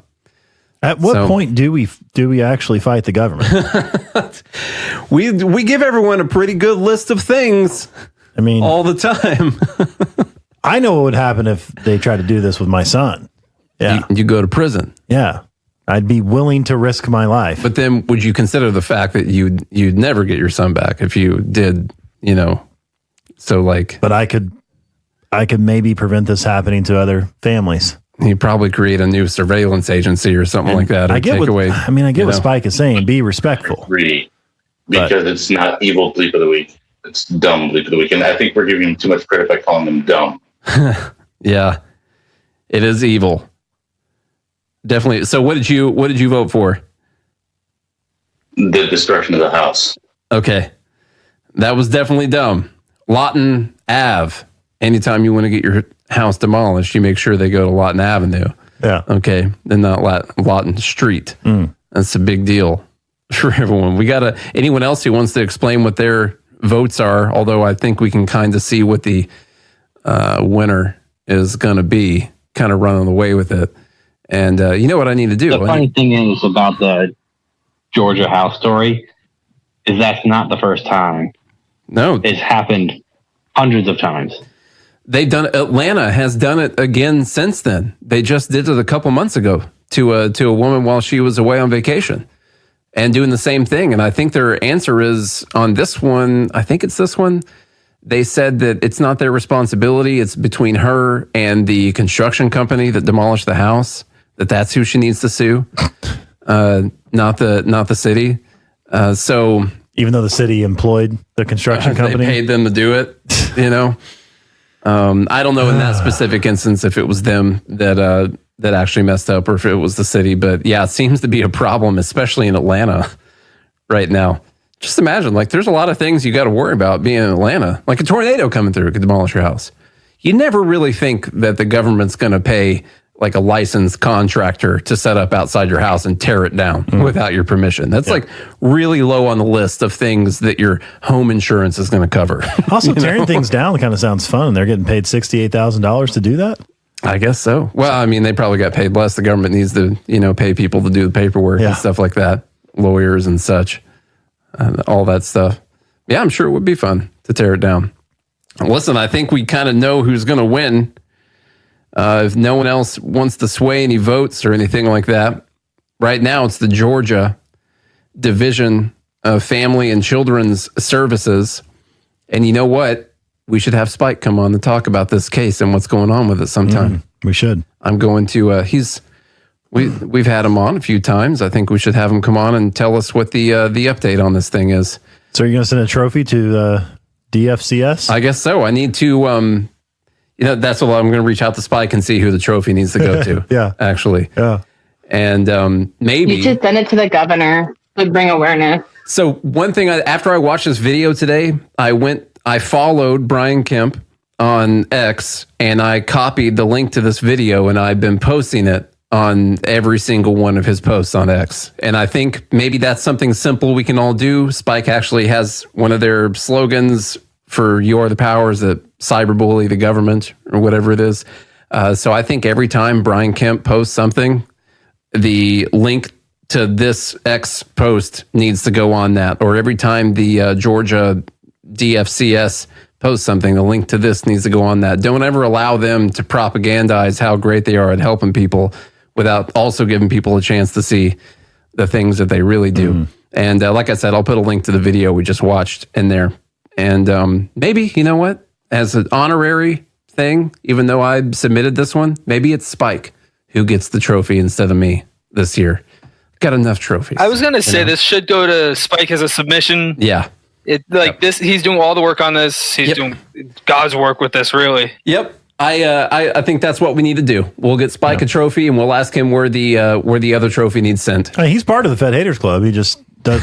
He's been in there before. He's too busy to make it in here to actually put it in the channel. That's what it is. That's what it was. Yeah. All right. So that's the Dumb Bleep of the Year, the Georgia Division of Family and Children's Services, and what they're doing to the Hernandez family. I hope. Wow, we actually made it 46 minutes right now. Thought it was going to be a much shorter episode than that. It's a whole radio. That's a radio segment. That's an hour segment. Yeah, for the radio. Look at that. Exactly. Thanks so much to everyone who's coming and hanging out. And there's a lot more of you hanging out with us right now. I know you're not wanting to talk, but someday everyone's going to have to come on here. You'll find your voice. Yeah, but big thanks to the people who did have the courage to hit the push to talk button. Courage. Maybe other people are just, they're at work or something. They can't sit there and talk or something. I always think of the lion from Wizard of Oz. I know the reference, but I've never seen the movie. So, really?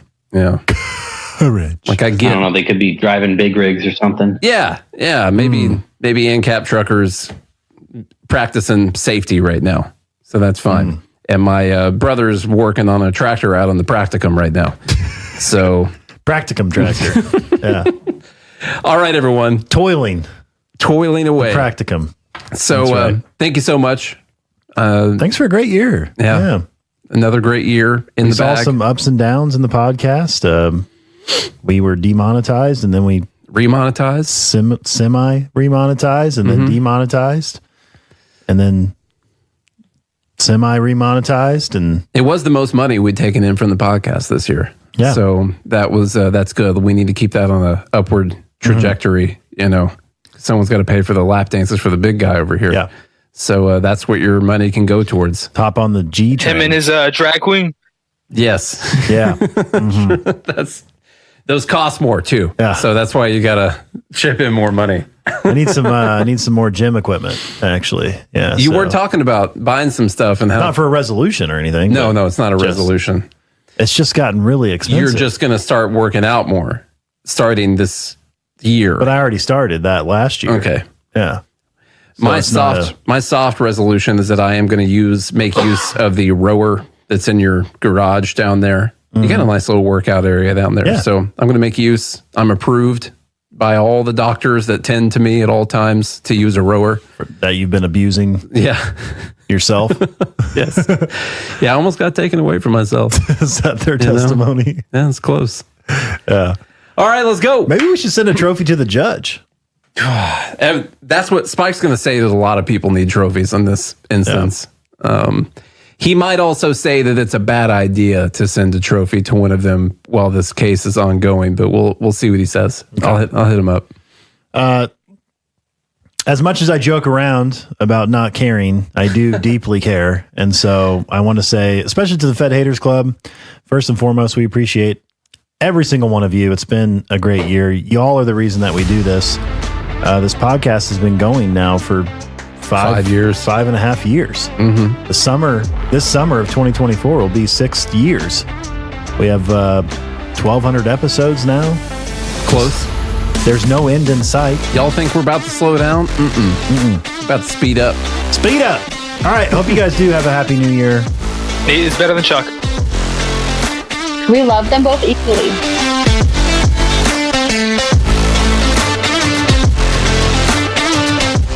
Shoppers at a Hannaford supermarket could only speculate that the middle-aged woman angrily demanding a price check on a pack of rice pudding was once a carefree youth. I don't care what it says on your screen.